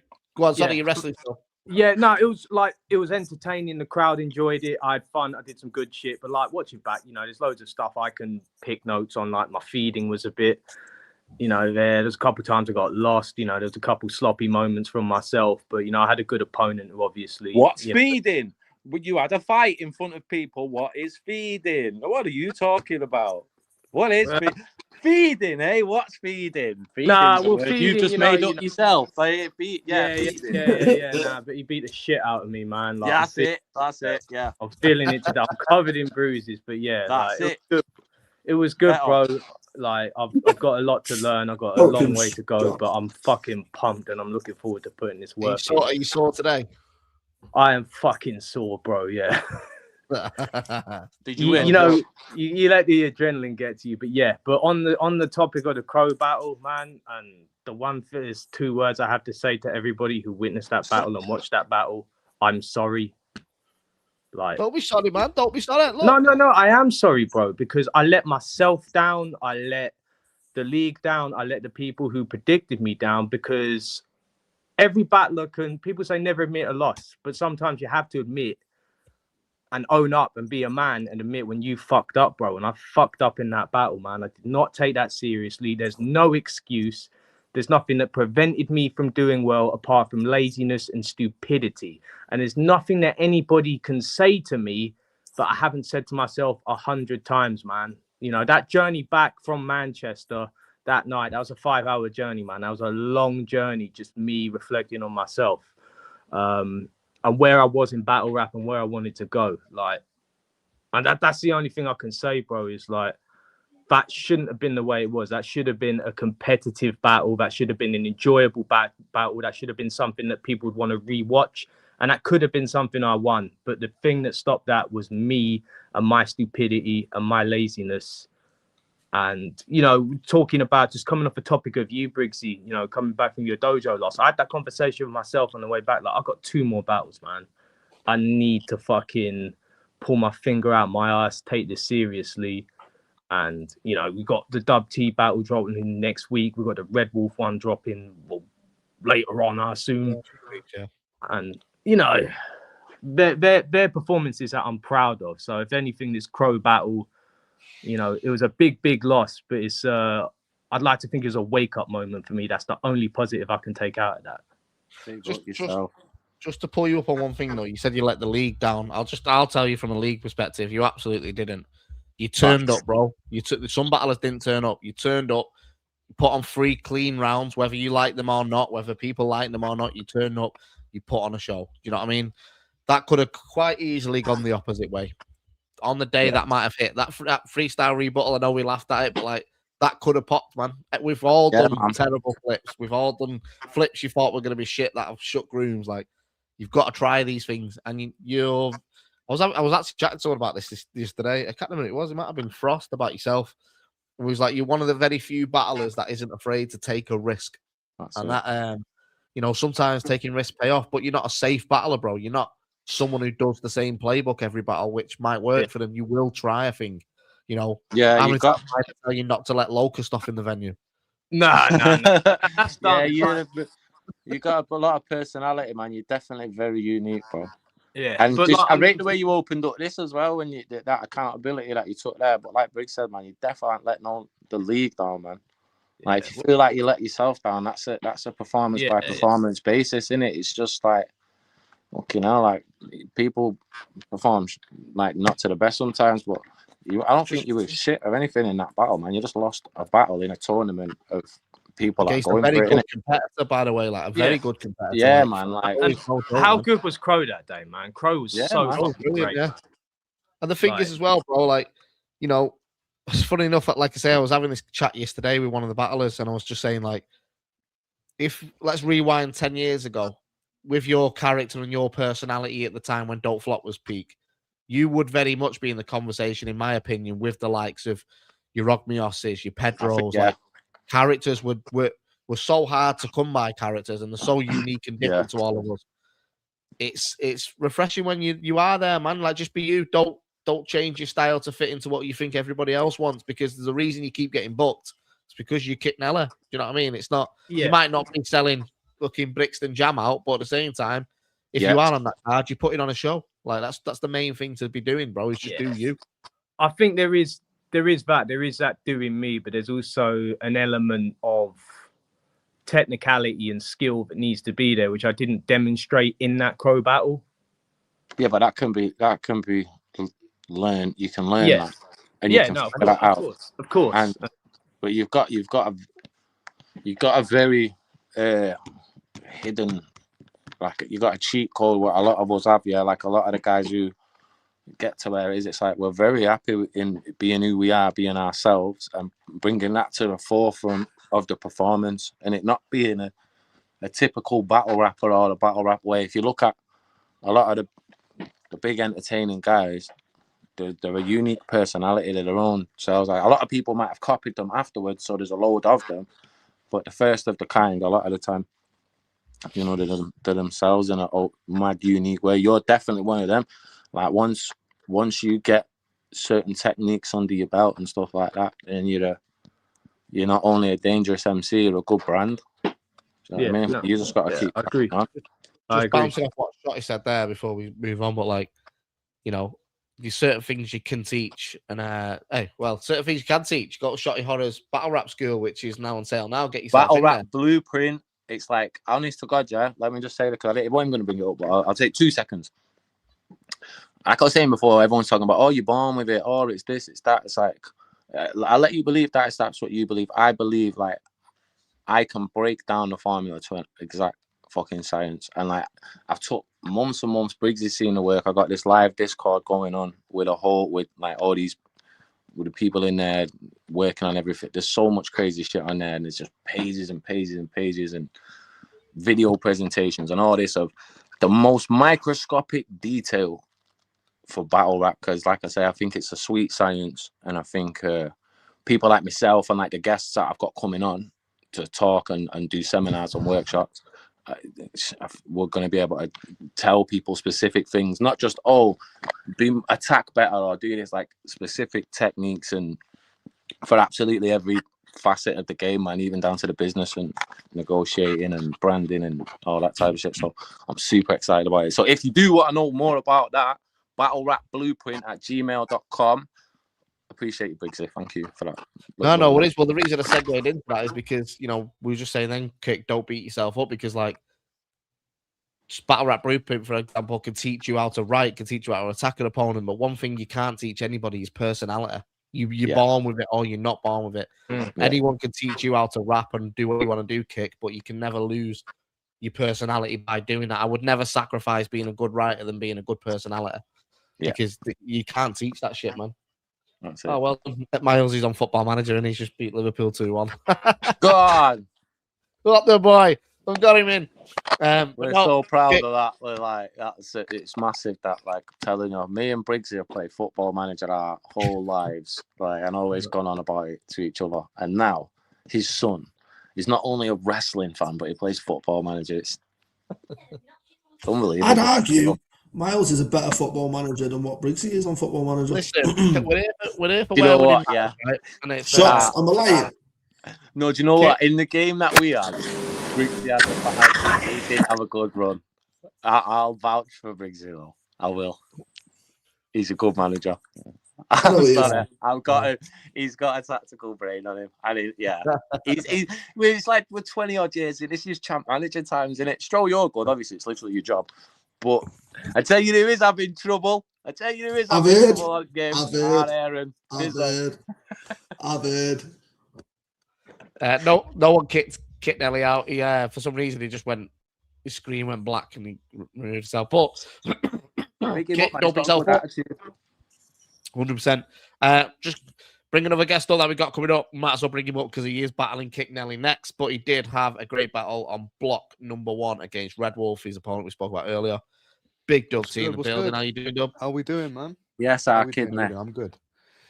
How have you? I'll tell you what, different one with you because how have you found coming into this tournament the week after being on the T-Top event? Was it this week after it was? Yeah. Yeah. So I think that influenced a lot of my strategy for the battle because I sort of realized that I might not be as up for it as if I hadn't had the international the week before. So I sort of tried to write it in a predictive sort of way so I could get that sort of take the air out of his sails a little bit, wind out of his sails a bit. And yeah, it worked. It worked perfectly. It couldn't have worked any better if I tried. Mate, I thought, sorry, guys, my throat's killing again. But no, I think you were nailed on. I don't think you was at your best. We've had this conversation outside against Red Wolf, but you did enough to take a clean 3-0 home. I think it was 3-0 on the judges. Am I right? Yeah. I mean, the way I look at it is, I did the hard bit. I did the bit of nullifying him, but then I didn't put the boot in as much as I should have. That's the element of, that's my improvement from that is you need to then, after you've done the hard bit, nullified all his material, then you have to body him. It's not just, you can't just do the first bit without the second bit. And that's what I did. So you're in a unique position because even though you're still relatively new and coming through, you're in a position where people want to beat you. Like you are a name to beat. And if you're, it's a bit like, even myself, like, because not because of talent or anything, but because I'm the league owner, people want to beat me now. Like that's become my fucking, everyone likes to tell me how shit of a league owner I am for 3 rounds. But with you, it's like, right, well, you're the new golden boy in a sense. Like beating Dub T is a big one for us. So you've got to be on your absolute A game every battle, or people are going to come for your neck now. This is it. And like, but I like that though. I like having that target. It's not, it gives you the push to act. You need to be good in order to win. You can't just scrape by. I got lucky against Red Wolf. If Red Wolf has been better than that in the past, if he brought a decent performance, he probably would have beat me. So it's it's improvements that needed to be made, and I think have been made since. Nice. So you've got who've got next? Kit Nelly, and then who's your last battle? Crow.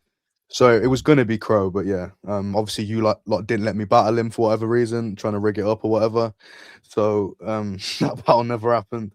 But Kick Nelly, which is again, it's another hard battle because of how unorthodox he is. No one's ever noticed you can't spell Briggz without the word rig. No one's ever noticed that. This is it. This is the problem, man. But I've said it now, so no one can ever say that against him in the battle. I've already said it. Yeah, but I'm the first person to say the Briggsy Riggs things, obviously. So. The word Riggs is in Briggz, yeah. So, and if anyone ever says that in a battle, you get deducted points because I've already said it. So, angle gone. Sorry, mate. Bye. Who? Eek. Oh yeah. Oh mate. Anyway, who's that though? Who cares? Like Shotty said it, so like, you know what I mean? Yeah. He's the only person that's come on the stream as well, and I've said, just remember, only block one's happen. Don't ruin anything that happens in the other 2 blocks. And he's through a fucking spoiling him, but I'm not going to touch on it because I know. Yeah, I'll get. I didn't hear it.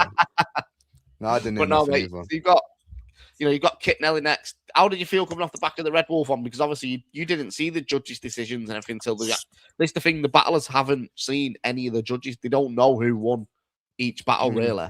Obviously, the ones who have advanced through the tournament know they won, but they don't know judges' scores. They don't know how many points they ended on either.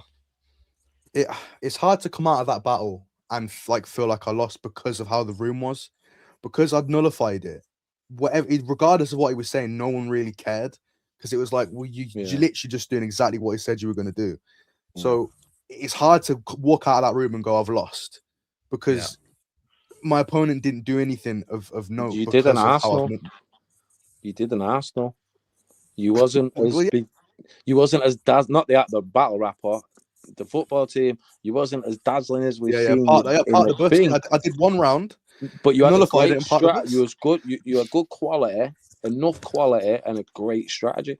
It's the same conversation we had with him before. He had a bad strategy. You had a brilliant strategy. So sometimes you don't need to get out of second gear, third gear. Why should you? You had the strategy. It worked. You're saving bars. So it's a tournament. That's one thing I wanted to commend you on, like, as well. It's like tournament management, man. Like, do you know what I mean? Like, when we look in football, you know, I can maybe sacrifice this one because for but I'll not, you know what I mean? Certain approaches I can maybe not be all the way in gear for this one. You took a risk going against Red Wolf like that, but what a great strategy that's paid off, man. Everything out, it's just bulletproof. I just thought like he would think. So in my head, I thought he would come there and think if he did that I was going to be pure aggression for 3 rounds, and he was going to make me look like a twat. So that's how obviously that's not how he looked at it. So it was even more lucky. But like, yeah, I just thought he was going to think that was going to nullify everything I do, and so he'd put all his eggs into one basket. Is exactly what he did. So yeah, it's just that I think battle IQ is one of my best areas. I could sort of predict what people are going to do. Yeah, it was. Look, it was smart in terms of the way you approached it, and obviously, me and you spoke about this in depth and at length. I was quite critical of you in the studio session. Yeah. Because to a lot of people, you are probably the one person they're looking at in this tournament going, this tournament's perfect for Dub T. And I was one of them that said something similar in terms of I feel like this could really make you. I did feel, and I still feel, watching it back, that yes, although it was convincing and some of the way that you structured your rounds to completely nullify what you said, it shouldn't have been, even though it wasn't close, it shouldn't have been a story. It's literally should have been the most convincing. It should have been more emphatic. 100%, it should have been more convincing, more emphatic. But that's like what I'm saying. I did the hard bit, and then I should have put the boot in. That's like at the end. That's when you add the punch, the bite. I didn't have any punch or bite at the end of it. It was just the nullification. Why for that? You're going mad. Am I going mad? I'm going mad. Yeah, you listen. Why like, why for that? But yeah, but you know, come on. We're all going. Bite on the end of it. More recently, you're going mad. Am I going mad? You're going mad. Bite on the end of it. Wow. Why for that? But no, man. I think the most important thing was, mate, like, he wasn't at your best, and you still managed to put 3 points on the board. Like 100%. That's the big thing, you know. We always say this, don't we? Even in football, like, the sign of a champion is someone who wins when they're not playing the best. Like, 1,000,000%. Yeah, got the 3 points in, and you've got Kit, Nelly, and Crow to come up. So, pause. Ayo, I'm Shotty's through that. You're going mad. Am I going mad? He's going mad. But no, looking forward to seeing you against Kick next. Have you had to change your writing style or anything for this one? Because he's a bit, like, no, definitely. Yeah, he's very unorthodox. So it's about trying to navigate that. This is one that you can't predict. So I went from someone who's really predictable in Red Wolf, you can sort of tell roughly what he's going to do. So when you've got no idea what he's going to, like, imagine predicting your opponent's going to take their fucking shoes off. You know what I mean? You can't call what he's good. You can't call what he's going to do. So yeah, it was more of a difficult battle, definitely, to prepare for anyway. Well, we'll look forward to it. So make sure you like. That's on next week, isn't it? Yeah, Dub T and Dub T. I mean, Kit. I know of everyone. To be fair, what's that? I said you should know of everyone. To be fair, I know. I've just not got the sheet in front of me. Next week is myself and Hulk, Dub T and Kick Nella, and then Pedro. So Pedro and DeBurke actually battled on block 1. Obviously, Mr. Tongue Twister didn't show up for the event, so Pedro said, "Oh, look, I'll do a freestyle battle now with DeBurke," and DeBurke walked off, wrote some stuff, came back and battled him, and it was there and then. It's a great, fun little battle. So that's on next week's stream. Next week's stream's a banger, man. Every battle's good as well. So, but yeah, appreciate you jumping on, Dub. I'll let you drop off. Sweet. You, in a bit, guys. Respect, brother. See you later, bro. Right. I'll tell you what, I'll bring you up because you're still there, Lon. Right. I realise we've kept everyone's attention. Well, I mean, to be fair, we're flying with nearly 170 viewers at the minute. We're on an hour and 45 minutes, so let's fly through the rest of the battles from break 1. Was there a reason Pedro didn't enter the tournament? No idea. Everybody's seen the tournament sign up. I think he said he didn't see it, so but yeah, he didn't actually apply for it. But you know, no. but rest of the battles, just to quickly recap on him, because I don't want to keep everyone here for 3 hours. Stream 1, we had Ghast Buff versus Lester. Ghast Buff picked up the win, which now means Lester has got to go and beat Bowsker and Sam Essay. He's got Sam Essay next. Ghast Buff picking up the win. He's got a very experienced Bowsker in the next round, and then finishes on Sam Essay, which is a newcomer. I don't think that battle went. I thought, for me personally, I thought Ghast could have been better. I thought Lester could have been better. But it was fun. It was a fun battle, man. That's what it was. It was just fun. Do you know what I mean? Lester had the boop. But that's, I love Lester's style, but I felt like that's all he had really in the 3 rounds was the same finger. Ghast was good, but I've seen Ghast be better. But you know, people are talking about Ghast being the overall tournament winner, so you're gonna have a high expectation of him. No, 100%, and that's kind of what I was saying about Dub. Like, when you've got that expectation on you, you've kind of got to deliver. And Ghast was honest after the Leicester battle and was just like, it wasn't his best showing. So, yeah, I'm looking forward to see what he does with the other two. What are you thinking, Lon? Any thoughts on that battle? Agreed. I think you saw what the stakes are. Both guys are aware that this is a no. There's no safety net in this situation. Points are on the board, and it's not even just getting the win. It's the rounds. I got to win every conceivable round to get as many rounds on the board to make sure that if it does come down to those rounds, I can't afford to drop. I can't afford to skate past them. If I can beat them 3-0. And I think, again, Ghast will be disappointed he wasn't more comprehensively winning that one, given the favorite tag he had going in. But lights a fire, makes him go, right, the next time I get in there, I can't let that happen. Really raises the stakes, man. 100%. And it's, you know, it's all to play for now. Lester's got to beat Bowski and Sam Essay. Ghast Buff, obviously, he put the 3 points on the board, just said to Dub T, adding 3 points to the board when you're not at the best is the main, you know, the most important thing. And he's 100%. Done that against the tricky opponent as well. Lester's very capable of beating most people in the tournament in his A-Day. Second battle was one brand new comer. It was his second ever battle against McCoy, who I think you, Bobby, and Shotty kind of said has really struggled to sort of build any heat under his name. So it was a good way for McCoy to come into the tournament, catch a body, and really progress forward. Obviously, that's not what happens. Spirit came out the gate, literally out the gate, with a crazy 3-0. I think, was it 3-0? Yeah, it was 3-0 on the judges, wasn't it? And 3-0. He's the one people are talking about, which is kind of what we want from a tournament. How do you think it went? I think it was the right decision. I think McCoy had a few stuff that didn't really get picked up, but at the same time, I think McCoy has a real issue with connecting with an audience. I don't know what it is. I just think he struggled, and it's not something you can really teach. It's just got to sort of naturally develop that. But yeah, he just has this void. So obviously he was in the Academy North with obviously the likes of Hamill and Sam. I've had multiple conversations with him, and my big thing with him is I feel like at times he's not being authentic enough, or he's not being himself enough. So when you look at Kick Nelly's being Kick Nelly. Whether you like it, whether you disagree with it, whether you think his antics are too much, you know what you're going to get out of Kick. He's just being Kick. I feel like McCoy isn't doing that enough and just leaning into it enough. And I feel like that's where the connection problem is. And then for this battle in the studio segment, obviously we were talking about in a setting where it's 60 seconds and it's a tournament, you don't need to mention Briggz for 10 seconds of it. Just go after your opponent.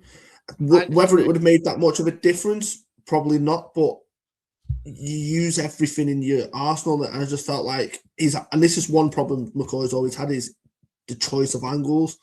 And I just feel like that didn't help him. And Spirit, unbelievable performance. Really, really good performance. And like we said, when we spoke about at the beginning of the show, he was the one which, when many people seen this episode, he was the one that most people were talking about, which is always a good sign. Yeah. Any thoughts, Lon? I think it's an example of the tournament's ability to be able to extend. I mean, like you were saying, Spirit came into it with nothing, no expectations, no one really talking. The interview segment, I mean, some people vibe with it, some people don't, but then he gravitates, he livens the room. And I think you're right. McCoy, I think doesn't lack for anything other than that X factor. He's just not quite made that connection between who he thinks he is when he's on camera or in a room to how people see him. And he just needs to maybe just study that a little bit and then write and perform to meet that expectation. But Spirit, he kind of just stole it in the sense of just came in, nicked it, and was, whoa, where did that come from? And that's great because you want to see that in a tournament like this. You want to see people come in and make an impact, and people go, right, if he could do it, who else now can? I think McCoy, and if you are watching McCoy, I wouldn't take it for what it is. I think you've improved massively since when you very first come in. When I very first seen McCoy, he looked like a shitty dog. He was nervous. You know what I mean? He was shaking before the battle started.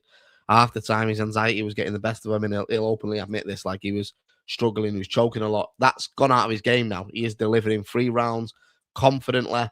Now the time is to work on how to connect to an audience. I think that's the biggest thing he's got to work on. But not a bad showing. He's got 2 more battles coming up, Enigma and Jim Bob Gnarly coming up. So he has got a great way to hopefully pick up 2 winnable battles as well. 2 winnable battles. Obviously, we'll talk on Enigma in a minute, but Enigma had a great showing in his first battle against Jim Bob. But it's, it is 2 winnable battles for someone more experienced in McCoy.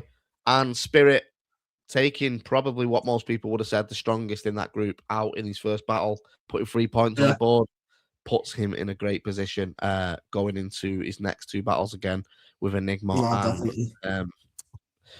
and Jim Abnala. Third battle of that stream, again, we'll touch on it quickly, was the Academy North final. I'll let you more talk on this, Stro, but this was Hamill versus B Ramble. What I will say just before I pass it to you, Stro, is B Ramble, similar to Kick Nelly, full of personality. Nice to see more female battle rappers in the scene as well, especially one in the tournament, but not just a female battle rapper. Like, take the female off. She was holding her own against a very, very good. I mean, she lost convincingly to Hamill, but she was holding her own. She was making it enjoyable. She added, usually when it's a body, you go, it's a body this. Like, it's no way. She made a 3-0 victory, a gentleman's. You know what I mean? It was clean. She was entertaining. She brought something different to the battle. And I think she's got a decent projection if she carries on doing what she does, because she is unapologetically herself. And Hamill, great showing. Hamill's always consistent, always brilliant. I think he's very much one to watch in the tournament for me. Yeah, definitely. And look, like I said, obviously we said it in the studio segment. Like, obviously it's the Academy North final. Hamill was the Academy captain, so obviously he got a pass through to the first round in the Academy. And B Ramble was someone which, when me and Ghast were putting the North team together, she was a unique quantity, and she's very new. She hasn't had that many battles. But one thing which I loved about B Ramble was she was so keen to learn from past mistakes and so keen to get better and better. So in the Academy stuff, when we were holding sessions in terms of a Bizzo would come on and help them, like what you do in the Academy as your coach, like I was getting voice notes days afterwards, like, I've took this on board, I've done this, I'm looking to try and approach this. But she always stayed true to herself, and I thought it was a really good battle, really good showing. And yeah, I've said this from minute one. I feel like Hamill could be a real dark horse in the tournament. Yeah, great battle. But I'm proud of them both because they've come so far since the Academy. So yeah, I really enjoyed it. Anything to add, Lon? Only that is, I can't really say much more to the fact that B Ramble she's different, and not different in a way that fans can't connect with. I think immediately she comes across in a really strong, sharp, entertaining but fun way. And yeah, she needs a bit of a streak, maybe learn when to turn the screw a little bit to her opponents, but it's impossible not to see the fans' reactions when she performs and the guys in the back when they just go, oh, actually, that was really good. And it's good to see that she can start to feed off that more and more as she starts to build and build. And as you say, Hamill can put together a run and can be a really dangerous opponent and has the charisma to back it. Real dark horse for the tournament, man. Yeah, it's just a shame with Hamill that he's got a bright ginger beard and black hair. It's weird, isn't it? But anyway... Hamill looks like the kid from Jumanji when he turned into the monkey. That's what Hamill looks like, and it's a shame. But I think what can you do? K-Man just said there he'd love to battle B Ramble down the line. I think that's a perfect kind of matchup. It's fun. Oh, I like that If battle. if you've never been in the room for a B Ramble battle, she's very funny. Like she just makes entertaining. the crowd laugh. Like she similar to what we said with McCoy. Then it's a connection issue, whereas B Ramble has that in bucket. Like the audience want to sit and stand and laugh with B Ramble. So I'm interested. I think these two style matchups that are brilliant in this group alone. Like it's the Academy group, but B Ramble and Dynamic Mike are two characters, and then you've got obviously Hamill and Pagan, which will be the Academy final now because obviously Pagan defeated Dynamic Mike's, making that the Academy final. But two great style matchups there. I think the way these academies lined up is like 4 names, all very similar but all very different as well, which is great. Last battle we've already spoke on Frost and Caveman. Obviously Frost picked up the win. Caveman now needs to beat DeBerk to go through. Frost has already got 6 points on the board because he's just beat Caveman, and obviously Mr. Tongue Twister backed out. So Frost is in a very, very good position to go through. Or if Caveman beats DeBerk, he also had 6 points because he gets the Mr. Tongue Twister one. Same with DeBerk. If DeBerk has the 3 points from Tongue Twister, if he then goes and beats Caveman, he's got 6 points and puts him in a great position as well. So that group is massively out of play. And then also DeBerk then has to battle Frost. To close it out. Then, that's a really good group. Kit Nelly Crow, we've spoke about. Obviously, Crow picked up the win. Kit Nelly wasn't his best performance, but he said he's looking to correct that. Give Crow 3 points, 9 judges' decisions. He won all judges' decisions on that, so that sent him straight to the top 10 of performers. Pagan and Dynamic Mike was Academy South final. Dynamic Mike, I think there's not much to massively say. That's not quite dissimilar to what we've just said with Ramble. He's very entertaining in the room. He's very unique. He's a person similar to Kit Nelly, like I was saying before. If he was around 10 years ago in the Don't Flop day, like he would have been one people liked to go and watch. When you had, Ogmios was sort of the top of that, but then you had your Pedros and even like your Balskis. They were characters, man. They were fun to go and watch. They might be like, maybe not Balski. Balski's a little bit higher up, and Pedro, but like, the bottom half of the card, warmer days of like a Sunburn, they were the sort of battlers that would come, get everybody having a drink, having a laugh, and then you might go into a C major or a soul battle or whatever. They were them sort of guys. Obviously, there's not many personalities around, and I'm excited to see what Dynamic Mike does. Obviously, he took a pretty convincing loss to Pagan. Pagan was on fire. Pagan's very good. We set up a fantastic Academy final. Pagan versus Hamill is going to be. And the winner of that gets an international battle, which I completely forgot about and was told about yesterday. So, they...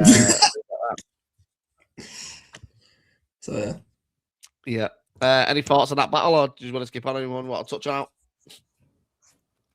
I just think Pagan's incredible. The way he structures, the way he puts things together. I was intrigued to see how he would handle someone like Dynamic Mike. I think he came through it effortlessly. Like I said, it sets up one hell of a battle between him and Hamill. Obviously, I'm going to be biased because I'm Team North, although Pagan should have been Team North because he's Scotland, just saying. But, I'm looking forward to it. Sorry, just to jump in, Hylas. He doesn't get 1 out of 3, mate. He gets 2. He's only missed the tongue twister. That doesn't happen. He's still got a battle Frost, and Caveman. But no, I did have something in my head to say on that. Then what did you say about? Oh, Pagan. The only thing I'm going to say on Pagan, a little bit of feedback from my preference.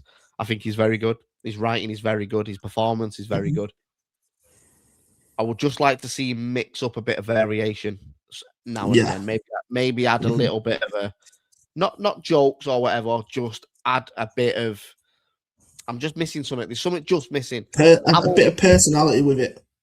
Yeah, if we're gonna obviously these two are in the Academy final, so I'm gonna compare these two at the moment. So like Hamill, for example, is a very good writer, very good performer, but he can mix it up. I don't quite know where Hamill's gonna go next. Whereas Pagan is very much lay up punch, lay up punch, lay up punch. He's great at scheming. but then I kind of know every round's going to be just good. It's a weird feedback to give because every round is fire. But I've not watched a Pagan battle yet where I've gone, didn't expect him to do that. Whereas that's the difference between being a top battler and a star. Like, for example, let's use Shotty, for example. Like, Shotty will have a round of back-to-back punchlines. Then he'll mix it up with some, I don't even know, like an impersonation. You go, fucking hell, I didn't know Shotty could do that. Like, he's impersonating Geechee Gotti and a cop from Rhode Island or whatever it was. Like, that's what stars can do. They can mix unpredictability with what they do, what everybody loves. And that's the difference between being top of the game and elite level top of the game. Bobby Rex is very good at doing it. Bizzo's quite good at doing it. I think that's one of the things that pushed Bizzo through to the next stage is like, I can add a joke here that still is a huge punchline. I can throw a bit of personality here. Bobby's one of the best at showmanship in it. It's understanding a crowd and working the crowd. And I think Pagan is just missing. He's very close to it. He's very close to it. But that's what I think the difference is at the minute between him and maybe like a Dub T who's pushing a little, someone who is just a step further than he is at the moment. Yeah. But yeah, I'm interested to see where he takes it. Right, let's fire through these because I realised I've kept everyone on stream for 2 hours, which I only want to do an hour. So let's fly. It's like a show. Kingsley Fundot. That now we can't do this battle. This Kingsley Fundot versus was one of my favourite battles from Block 1. 100%. Me and Hulk give each other shit a lot of the time. We have for over a decade. We was meant to battle numerous times over the course of years, and it's never happened. So fortunately, it happens in this tournament. But I like to see people like Hulk do well because he's from my era of it as well. Like, I think Hulk is a very good battler. He's done himself a lot of disservice over the years, whether it's people not liking him or whether it's just not trying and turning up and being drunk and not performing as well as he could.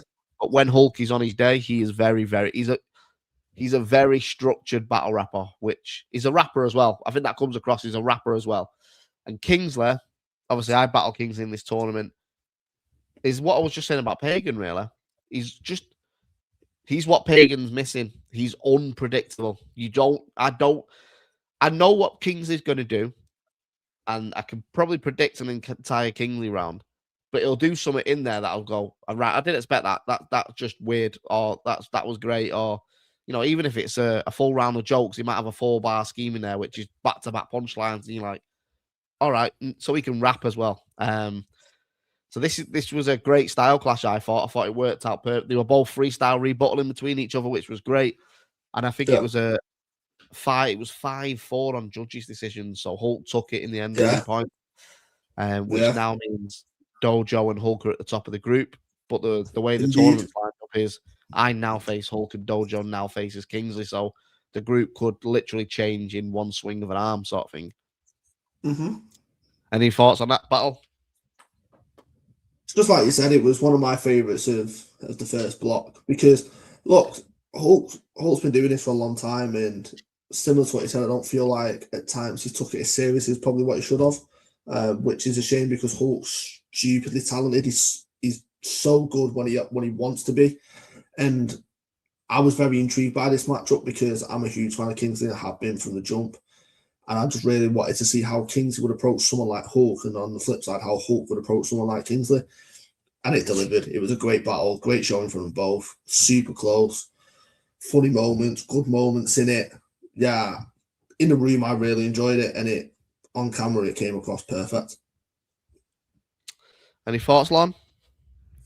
I thought it was both of their styles executed to the best of both of their abilities, and that's what made it almost impossible to call and why it was judged so closely. I think Kingsley doing his thing a bit, but Kingsley's ability to be able to vibe in a moment is almost unparalleled by anybody else. He's just able to look at the camera and he's over. People love him. But then Hulk comes in and just delivers the epitome of what he can do at his very best, and people go, "Oh, actually, we've got a battle on." And it was great to see. It was probably the first time in the tournament you saw, right, both guys can't argue with how they performed, but neither one of them can be sure if they won or lost. And it was down to the judges, and it was razor thin. It was 5-4 in the end, and he got it, man. It was very much a battle of, if I would have sent that to 2 other judges, that probably could have been 2 other decisions. Yeah. Oh, we'll just wrap it up, but we'll bring you in because we've got a couple more battles left. Very well. You all right, mate? I'm good, man. I'm good. Thank you for bringing me on at this late hour. No, Ghast, can I good. ask you a question? Absolutely. Do you intend to put any clothes on that rack, or what's going on there? Well, I'm just in the process of cleaning the house. I've had company over, so this house is being used as the dumping ground for everything we're cleaning in the other rooms. So there's method to the madness. Do you know who his company was? Battle Rappers. Who was the company? I nearly ruined. Oh, I yeah. nearly ruined something there. Man, when I asked you who was it, I shit myself because I there realised who was it someone and I from the had top to say it. 16 that was in my house at some point last night. That spoils nothing. It might have been me. I might have been the guy from top 16 in my own house. Who knows? We'll find out. Nah, Keep you watching. did advance. Quicksilver's called you Rack Buff. Yeah, we just started talking on block one, mate. While we've got you here, we might as well ask as well, though. Going into, obviously, you opened up the first ever show of When It Matters, first battle of the day against Leicester, a battle that was meant to happen over a year ago. Never happened because Leicester had a car crash. I think. They crashed the car. How was prepping for Leicester? Because obviously that was meant to be a one-rounder as well, wasn't it? No, that was a full 3. Oh, was it? Bloody hell. Yeah, I was planning on No, doing it was initially one rounder, but then it got changed to 3 because we just decided vice versa. Leicester Leicester was always 3 rounds. Bobby was 1 round, then Bobby became 3 rounds, and then I thought, well, I'm already done writing for all of them, so fuck it.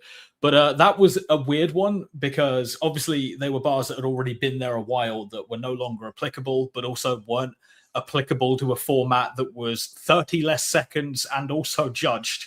So, it's very different writing for someone like Leicester, who's got such a comedic style, and especially one based on long pauses, which I dealt on in the material. Like, the rounds were very different, where it was just kind of a more fun, laid-back event rather than one where I was, needed to be on form to win. So when I saw that was opening up the event, I was like, oh, that's really disappointing because this is so mid from both of us. I was like, this is a terrible battle to open the format. I'm so sorry. But bit of foreplay for them. Yeah, it was a good battle. It was what it was. You know what I mean? We said this earlier. I don't know if you've seen the stream, but we basically said Ghast is better than what Ghast was in that battle. Leicester is better than what he was in that battle. But part of the tournament was a lot of the battlers adjusting to this new format as well. So I think a lot of as the brackets go on, and you'll see this, the battles get so much more better because the battlers are starting to understand, and myself included, understand what you can fit into 6 death. Right, I can't waste time doing that, but I can do this. And the battles get a lot. Sorry, go on. Sorry, I was just saying, it's going to be very apparent, especially for those of you tune in next week when we get to the new venue where we do the second batch of tapings. Like, the people that turned up, they were like, right, we get it now. Especially those that came out of it thinking that they'd come off a loss. They were like, right, I've really got to knuckle down, get those 3 points. And to be honest, you've probably mentioned this already. There's some people that you've seen in previous tapings that you're not going to see again. Like, some people, they saw what happened and they just thought, that's me done. Like, not to spoil who does or doesn't turn up, but we had 2 dropouts after the first block. We're not ruining it for anybody, but it was a proper litmus test of the people that were really dedicated to the tournament format, and second round people come out swinging. So look forward to the future episodes. Yeah, literally one of the battlers literally just texted me after the first one and went, I'm not ready for this, and just didn't come back. But that'll all be announced on this Sunday's episode, so make sure you lock into that. The kids are arguing in the background if you can hear them. But yeah, I mean, just wrapping up on the final 3 battles, we've got Enigma versus Jim Bob Gnarly. Now, I'll just say my piece quickly on it, but I thought this was the maturity coming through from Enigma. I thought it was a very mature performance.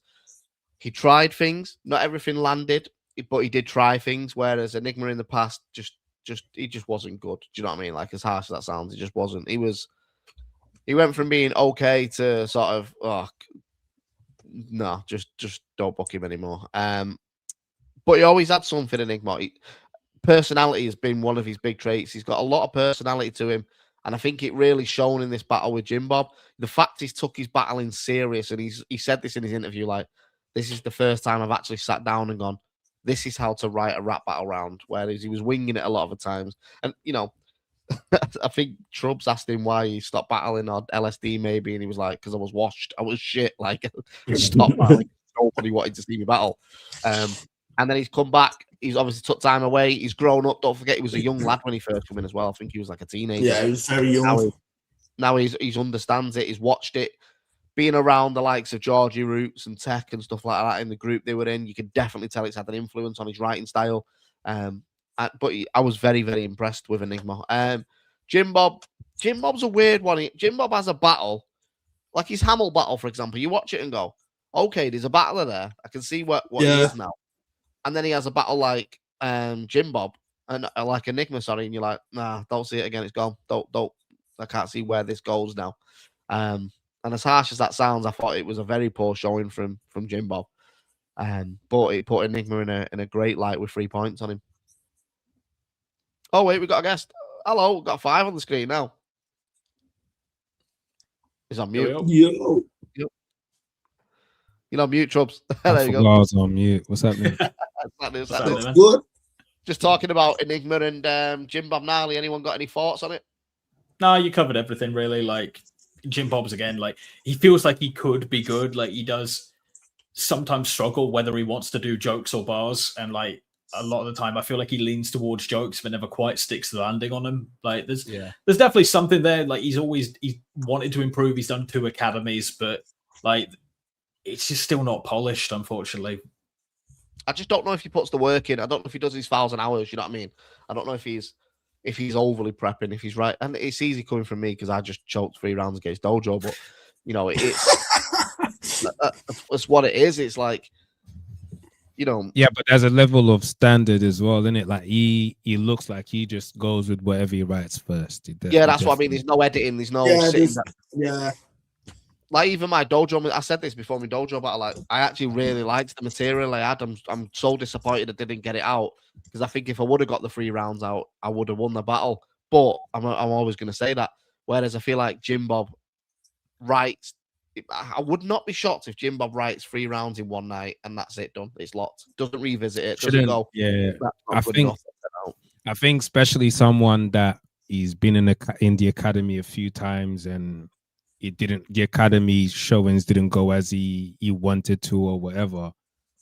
The tournament kind of, even on the interview with me before the battles, he's saying, yo, I'm a rapper. Yeah. I rap. And I'm like, and then do 3 rounds of jokes. Rap them.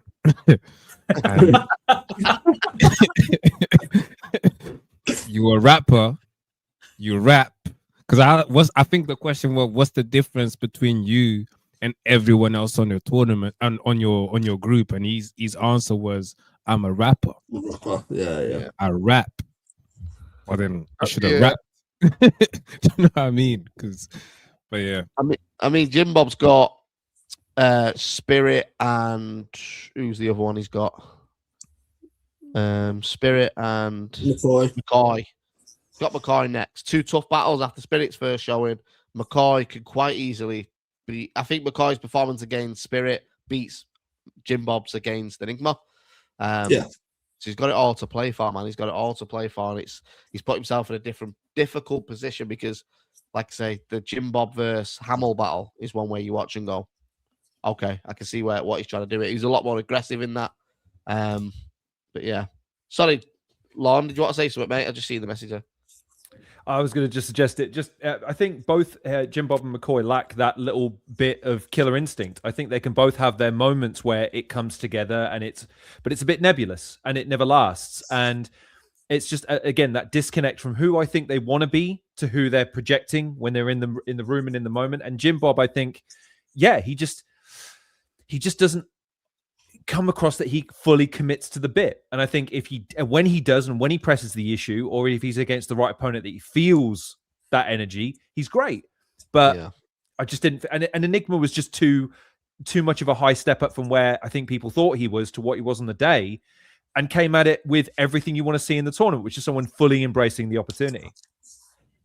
No, 100%. Enigma took his shot there. He's got 2 battles left. He might go back to the old Enigma. We don't know, but he had 2. Enigma really impressed me with that battle, though. you could see development, you could see maturity, and you could see learning, which is what you want. So I hope he continues on that. 100%. One sec. Yeah, I'm glad Enigma stepped up, because sometimes battlers take a break and come back and we see the rust, and Yeah. But to be fair, Enigma did tell me, because I spoke to him before the tournament battles and everything privately. He was like, "Yo, I haven't been about. I ain't been at events, but I've been watching everything. Like I'm not. Yeah. It's not like I've ghosted, and I'm not. I'm in tune with everything. I watch everyone's battles, so I'm very well aware of what's been happening and what the standard is and what's been said and what's not been said. I'm very well aware, and I think it shows, because when battlers completely detach themselves, they kind of don't even know where the standard is. So where their writing level is still way back there, but Enigmas was able to, okay, this is the level now. Even though I've been away, no excuses. I've got to be at a certain level, and I think he's gotten better, to be fair. No, yeah, definitely. I agree. I'm interested to see what he does next. Same with Jim Bob. Interested to see what Jim Bob does next. Yeah, I want to see Jim Bob step up for real. I definitely want to see, because he's a cool guy. He sometimes he shows us a little thing here and there throughout his rounds. There's definitely something in his rounds where he just needs to. Sometimes I think battlers need to understand what is good and what is not throughout their rounds. Someone needs to tell them, see, like throughout your 60-second round, you see that 4-bar there, that was it. You need to do that. Whatever you done on those 4 bars, on those 5 seconds, you need to do that throughout. 100%. Sometimes battles just don't know what it is. Big up Homeschool, by the way, for judging some of the battles well, man. I hope you're doing well. But you just nailed it there. Like Enigma, when you talk to him in the venue or whatever, he's super passionate about battle rap. Like he is. So it's nice to see someone who's gone away. Like you just said, Troubz, we get a lot of battlers that go away, come back, and there's no development. They've not worked on anything.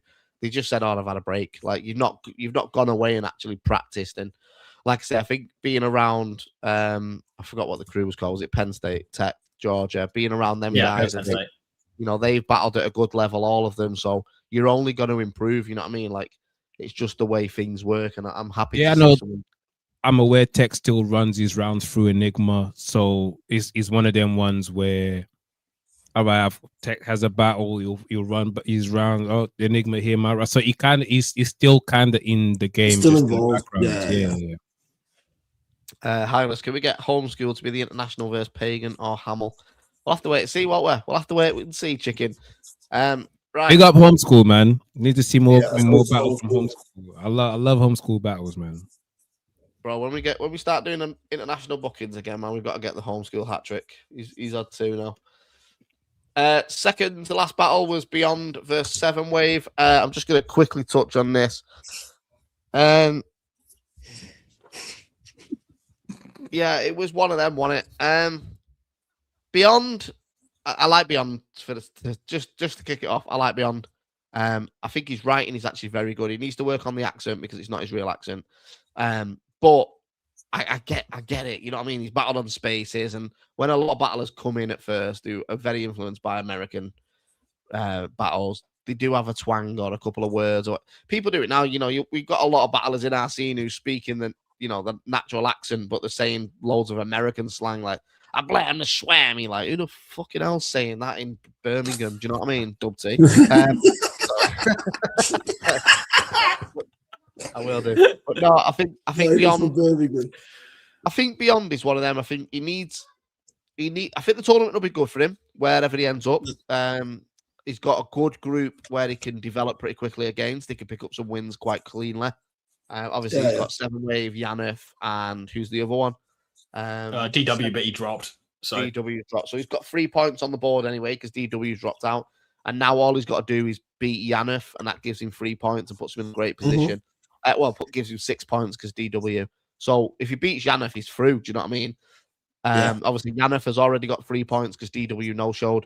And then 7 Wave's added 3 points to his resume here now. So he's already got 6 7 Wave because of the DW 3 points as well. So it all comes down really to Yanef beating 7-Wave and Beyond beating Yaneth to really throw this group into a chaos. I really like the way this group is setting up. Like, this person has to beat that person. We this is like fucking Champions League qualifyings out here, boy. 100%, mate. It only gets more intense. Like I say, we can't ruin anything because nobody knows. But when we get down to the final filming block, 6 of the groups are undecided. It all comes down to that day. I just want to say about 7-Wave as well, especially considering like he's doing this tournament and he did the academy as well, and he's also done some previous Don't Flop bookings. Like I've watched a lot of 7-Wave, honestly. Like I've seen his grime clashes and stuff. I know he's been on Pen Game Academy and stuff. He's very good on a beat. Like, and you can tell from even from the way that he goes against Beyond, like he's got a flow. But that's twice now that I've seen him turn up to an event late and say that they were bars that he just had in the bag for someone else. So even now, I feel like I haven't actually seen Acapella 7-Wave. I'd really like to see what he's like if he can pick an opponent, lock into them, research them, because he can rap. You know, he's very technically competent, but you can tell that his material is not that tailored. I'd love to hear what he can do with tailored material, because I feel like I've still not heard it from him, and I've watched him like 4 times. Yeah, so... I think from me watching 7-Wave, I think, you know, obviously he raps like he's on beat, which needs work anyway because it just doesn't work in the acapella format. It's very mixtape. It's, you know, it's just rapping in it really. Nothing was really directed at Beyond. Maverick gave the battle to Beyond, even though he choked 2 rounds. And I kind of seen where Maverick was coming from. Like, the material he got out was directed at 7-Wave. I was going to say Hylas then. It was directed at him. And obviously the first round Beyond had the choke, but the choke was caused by 7-Wave talking over him. And you've got to, you know, whether that's a choke, you've got to deduct points on your opponent for throwing somebody off. But at the same time, I think more battlers with a bit more experience get through that. When it's your second battle, probably will shake you. He's a 17-year-old kid as well, Beyond, so he's very new, very fresh coming into it. So I'd like to see 7-Wave show a bit more respect to his opponent, but at the same time, man, like, we've all done it. You know what I mean? I've when Old English said I bought a suit that was too small, I was talking all the way through it, saying, "What are you fucking talking about?"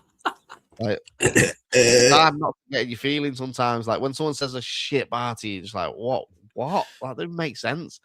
So we've all been there, man. We've all been, especially when we were young. Like, fucking hell, I'm in my early 30s now.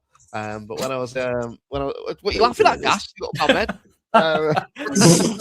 Fucking hell, my early 30s are a distant memory at this point. Jesus. When I was 18, 19, man, and fucking people were saying shit like you just weren't having it. So I get why and shit like that. But that's you don't want to see Briggz turn his hat back. What are you saying, bro? That's what I'm saying. I nearly did it. What are you saying, bro? Yeah, I grew up. But same with Beyond. I think the more battle Beyond has, his composure will be a lot better. It has to be. You know, if your opponent says something, either flip it or just carry on. You got the second he's shown he was in his head, he was in his head. That's why I think he choked the 3rd round as well, because he was just in his head. And I've been where Beyond is. Like, you've had the stumble. He got his 2nd round out cleanly, which was good. Then his 3rd round, 7-Wave says something again, and he just throws him. He's already thinking about losing the battle before he's lost the battle. So yeah, it's one of them. Needs to be better from both of them, not just 7-Wave. Better from Beyond. He's got to be cleaner. 7-Wave was clean across all 3 rounds. I think he had a slight stumble in the 3rd round, actually. But yeah, not a great battle. Not a great battle to open both of their accounts in the tournament. Probably the weakest one, I would say, and that's considering me and Dojo. I'd probably say it was weaker than me and Dojo. But yeah, you know, it is what it is. I think they've just both got to step up, and there is no excuses neither of them can have for the performance. Yeah, I'm not gonna lie, man. I don't get the 7-Wave thing still. I don't get it. I don't get it. Maybe I'll get it on the next round. Right now, on this one, I don't get it. Mate, I feel you. Anyone else got anything you want to say on that one? No, not really. Only one thing, really, if that's okay. Of course it is, yeah. You're on the screen, lad. I don't think it's a problem for 7-Wave to have that level of confidence, so long as it's founded in something. And I think the problem is that he kind of exposed that level of confidence being a folly for someone. And there's nothing wrong with being a heel. There's nothing wrong with having characters in the tournament that we're all rooting for to lose, because we need that competitiveness. We need that bite. We need that sort of relentless ruthlessness from people to say that, right, go and beat him now because I want him to lose. And I just think, though, that both of the guys will look back on that as like, right, there's a lot to learn from it. And that's only a good thing too, because it hopefully propels them to their respective next levels, rather than in an outside tournament format where they would go home and then just retain a lot of what they did. You see hopefully you'll see an escalation and elevation in both of them. And that's only a good, because now you've got two guys that have got fires lit under them. I just want to say, like, Seven Wave putting people in a position where they're potentially rooting for Yaneth is remarkable. Yeah, that's an end of year award acknowledgement, I think. Nobody's rooting for Yaneth, no matter what position. Don't be nasty to Yaneth, boys. I swear, Seven Wave said something about your mum gets gang banged by some next animal and a goat. The sheep and a goat. Yeah, like sheep and a goat. Leap with a boat. I don't know about leap with it. Anyway. Hey, and that leads us into the last battle of Block 1, which I thought was a bit of a shit show. Was Quicksilver and Bert. I've seen a couple of people say they quite enjoyed it. I just thought it was a bit I thought it was almost awkward to watch. Quicksilver. In the room, it was awkward. It was awkward in the room. Quicksilver, I don't think this was the best Quicksilver we've seen. I think he does get progressively better in the tournament as well. But I thought Bert, and I know Bert's quite new, but he just, not a lot of his jokes hit. And when they didn't hit, it was a very awkward moment of like, well, I thought that was funny.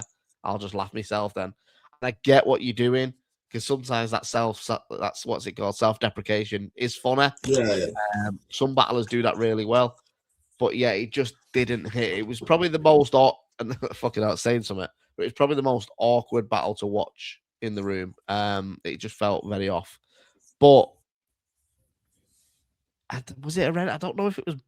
I don't know. I just didn't enjoy it as much as the others. But has anyone got anything else to add on that? Yeah, I like Bert a lot, honestly. Like, he was someone that when he signed up for this tournament, he reached out to me and he went, look, I've done a couple of small cards. I actually, I didn't get as far in Academy as I would have liked, because he got quite a difficult match very early. And he was like, I really want to give this a proper try, And obviously he comes from a comedy background. He's a very successful comedian in that regard. And I think it was very weird for him where he's not fully got a battle rap style yet. He's not decided whether he wants to go more bar heavy, whether he wants to stick to jokes. And I think he found it very difficult going from an environment he's used to where he's having exhibitions where he can kind of have fun with it. Because I've been on cards with him as well, where the crowd's not really reacted to things and he's been a little choky and stumbly as a result of it. In this small room tournament format where almost everyone else in the room is another battler, and the most you're going to get as a reaction to some bars is like a dozen people going, like if you're almost banking on something getting a big laugh or something, you don't get it. I could see how that would throw him off. It's difficult in these. We were chatting to Bowski earlier when he jumped on. Like, it's difficult in these rooms when you are more comedy based. I think Quicksilver did enough. I'm not saying Quicksilver was bad at all in any sense of the word. I just think he did enough to win, and that's not necessarily a bad thing. Like, if you think you can just do enough to win, do it. But at the same time, like we've sort of said, all tournament is you don't know who's watching. Don't just do enough to win, because it could take one person watching going, fucking hell, he was sick. I'm going to watch all his battles now. Make people go and watch it. Bert's full of personality, and I think confidence is a big thing that lacked in the battle. I think he said a couple of lines that didn't hit, and then he was just like, oh, shit, this is sinking ship here now. What do I do from here? You see, that's the thing. See, to me, see, when you knew, but because the joke style kind of requires quite a lot of experience in a sense, because you need to know what to do. See, the guys that just punch heavy, they'll just punch. If a punch don't land, we'll swing a next one. And then we'll next one and a next one and a next one. The jokes is more, especially coming from a comedy background now. So now he's probably not used to saying a joke. And as you said, Ghast, he's very successful in that regard. So he's probably not as used to saying a joke and people not laughing at it. Hold on, I've been through this already a long time ago. I'm me now, like, so he probably don't know what to do now in the battle rap setting. And when you have the joke style, I feel like it requires quite a lot of experience, because if someone, once you say a joke and it's another joke and neither of those land, you're now like, I'm losing here, because you talk to yourself during battles. You're like, yo, I'm losing here. This is not going and whilst those thoughts going through your head, you have to deliver the next one, and then the next one, and it just lacks less confidence, and you start fading away, and you kind of just start wishing, I hope this shit, start rushing for your material. Everything just goes out the window. Yeah, you just want to hope that everything ends as soon as possible. So I feel like he's one of them ones where he needs. He's because on battles where there's less pressure, I think he done well. I think when he was on I think it was the Academy, he done well on the Academy. I feel like, I actually enjoyed him on the Academy. He's fun, innit? He's fun to watch. I don't know whether it comes down to maybe not expecting the tournament to be as sort of intense as it is, or I don't know. And one thing as well, you can't. Bowski said it before, like, comedy guys need a crowd, but you can't rely on a crowd. It's like punchline battlers. So I write punchlines, right? But we are a crowd too, though. 10 people is a crowd, though. Like, that's 100%. The thing. Like, I don't get it. 15 people is still a crowd. If 15 people don't find you funny, it's the different interaction with that crowd, though. Like, a comedian can hone in on a crowd member and press an issue if he thinks it's not being resonated with. In battle rap, it's competitive. As you were saying earlier, punch, okay, it doesn't land, I'll throw another one your way, and I'll throw another one, and I'll build momentum that way. Comedy isn't about momentum. It's about hitting a nerve and then going back to that nerve until you get the reaction that you want. It's not that he can't be funny in a battle rap context. It's just the way he applied it was wrong. And him explaining it in the moment, even worse. Like, hey, I thought that was funny. Well, I didn't suddenly agree with you. You know what I mean? Well, I didn't. That's sort of where you'd, as a comedian as well, you'd think that would come into play. Like, right, that joke's not worked, but I'm still going to deliver the next. And it's like a punchline rapper, you know. If I write a punchline, I think this is going to fucking shake this room, and it doesn't. I don't show any sort of. I don't. In my head, I might think, fuck, that should have popped, but I'm not going to show the camera that or the crowd that. They're not going to know I thought that was a fucking haymaker, because I'm just going to go straight into the next one with just as much confidence, and the fucking setup might pop. Whereas comedy guys, Bowski, we said it before, Bowski had a few bars he thought would have hit a bit better, but they didn't. But we didn't know that. He knows that. But what Bowski did was turn around and go, fucking just as much confidence. Here's the next joke, have this one. And you go, fuck it, yeah, all right, fair enough. I see where you're going now. Bobby Rex is fucking brilliant at doing it. Bobby's, he's very good at going, if you're not laughing at me, I don't care. I'm going to laugh at myself. Like, I'll just take the piss out of you for 3 rounds, and I don't care if they like it or not. Whereas, obviously, Bert still, I don't even want to say Bert's still new, because he has been around a bit. He's battled on a few cards and stuff.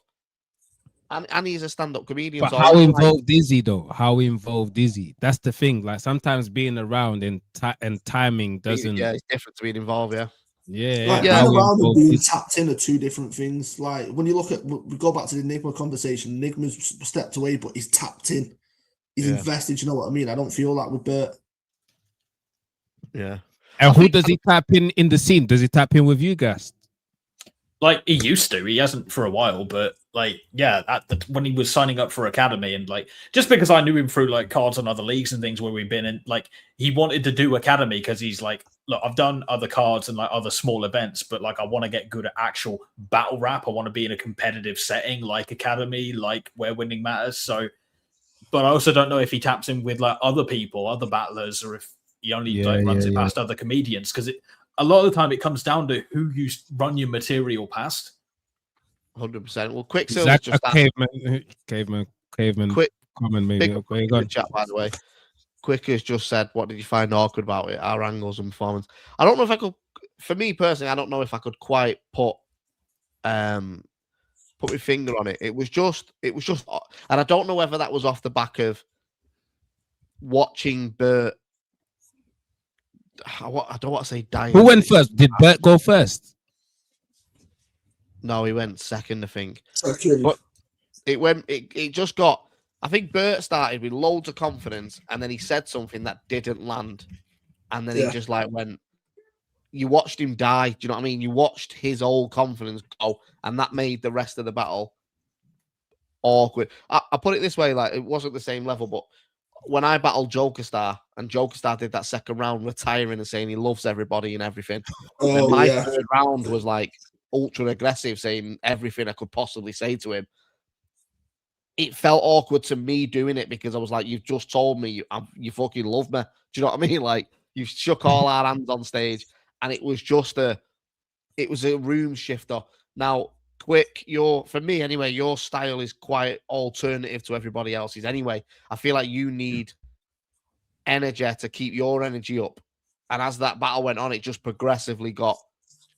I don't know whether you felt it of like, right, he's dying in front of me here, and I'm struggling to really, because a battle's a two-way thing, isn't it? You both build off each other. If I battle Trouble and Trouble has a great first round, my second round's going to be, if not as high intensity, because I'm trying to outdo him. He's going to try and do that back to me, then I'm going to try and do that back to him. Energy. Yeah, it was like you was both playing ping pong, but instead of hitting the balls, you were both just tapping each other like, He breaks that was rude. But do you know what? What I will say, I think Sean Cray said it. Sean Cray said it in a comment as well. The best writing I've seen from Quicksilver was actually recently on the iBattle Spaces. Yeah. I really, really like that Quicksilver. I'm not gonna lie. I think that Quicksilver was fire. Do you know what I'm saying? I want to see more of that. And I think Quicksilver is getting better. Like you said it earlier, he gets better as the tournament progresses anyway. So, but the best Quicksilver writing I've seen was on the iBattle Spaces. So see earlier when I said sometimes battlers need to know what's good and what's not, and what do they need to do more of, and what that iBattle Spaces that you've done writing wise, that's what you need to do more of. Yeah, in my opinion.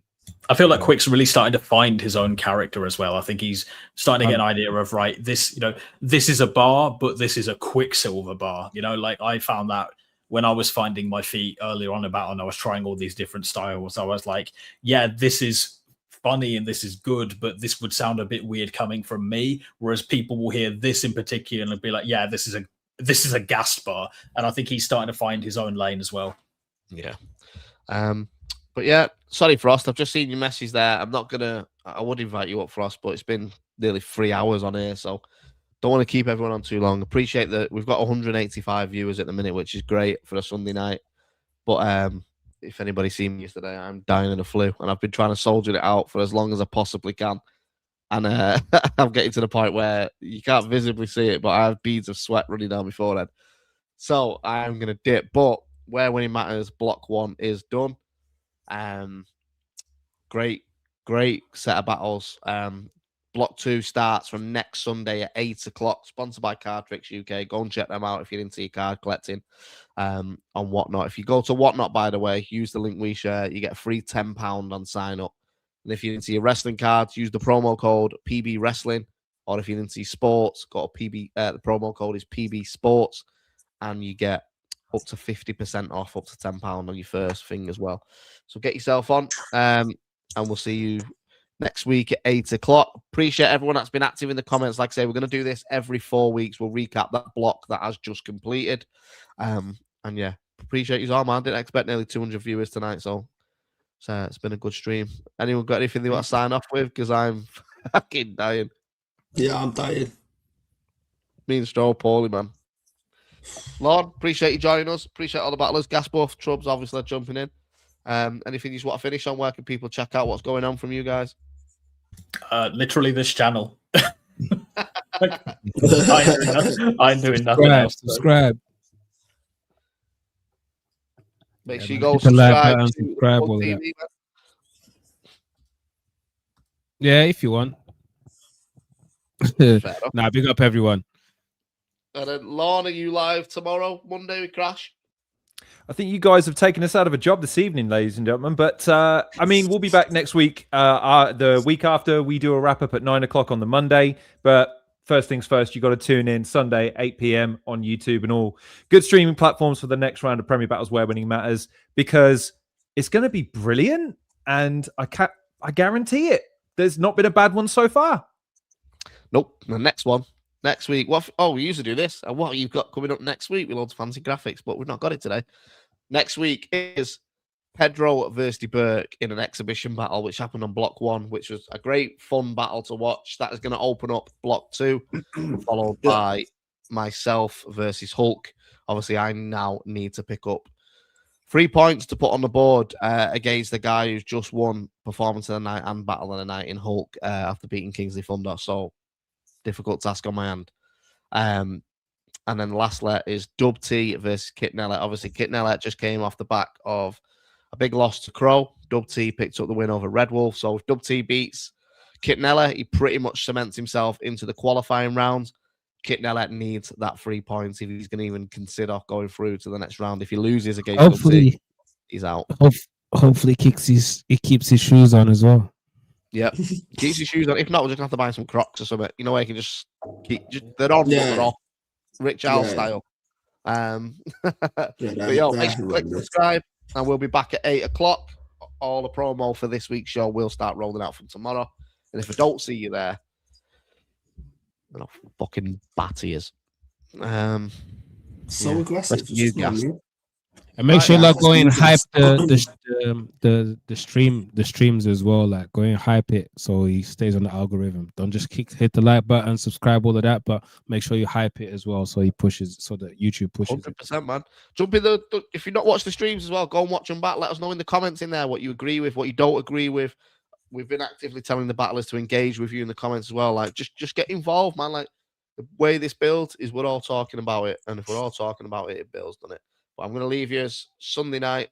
Enjoy it, because we're back next week for another set of Where Winning Matters, sponsored by Card Tricks UK. Click subscribe, and I'll see you through the week, or I'll see you through the window. Scruff. Briggsy won't crash the car anymore, I promise. See you later. We'll see. Peace. You choke 3 rounds.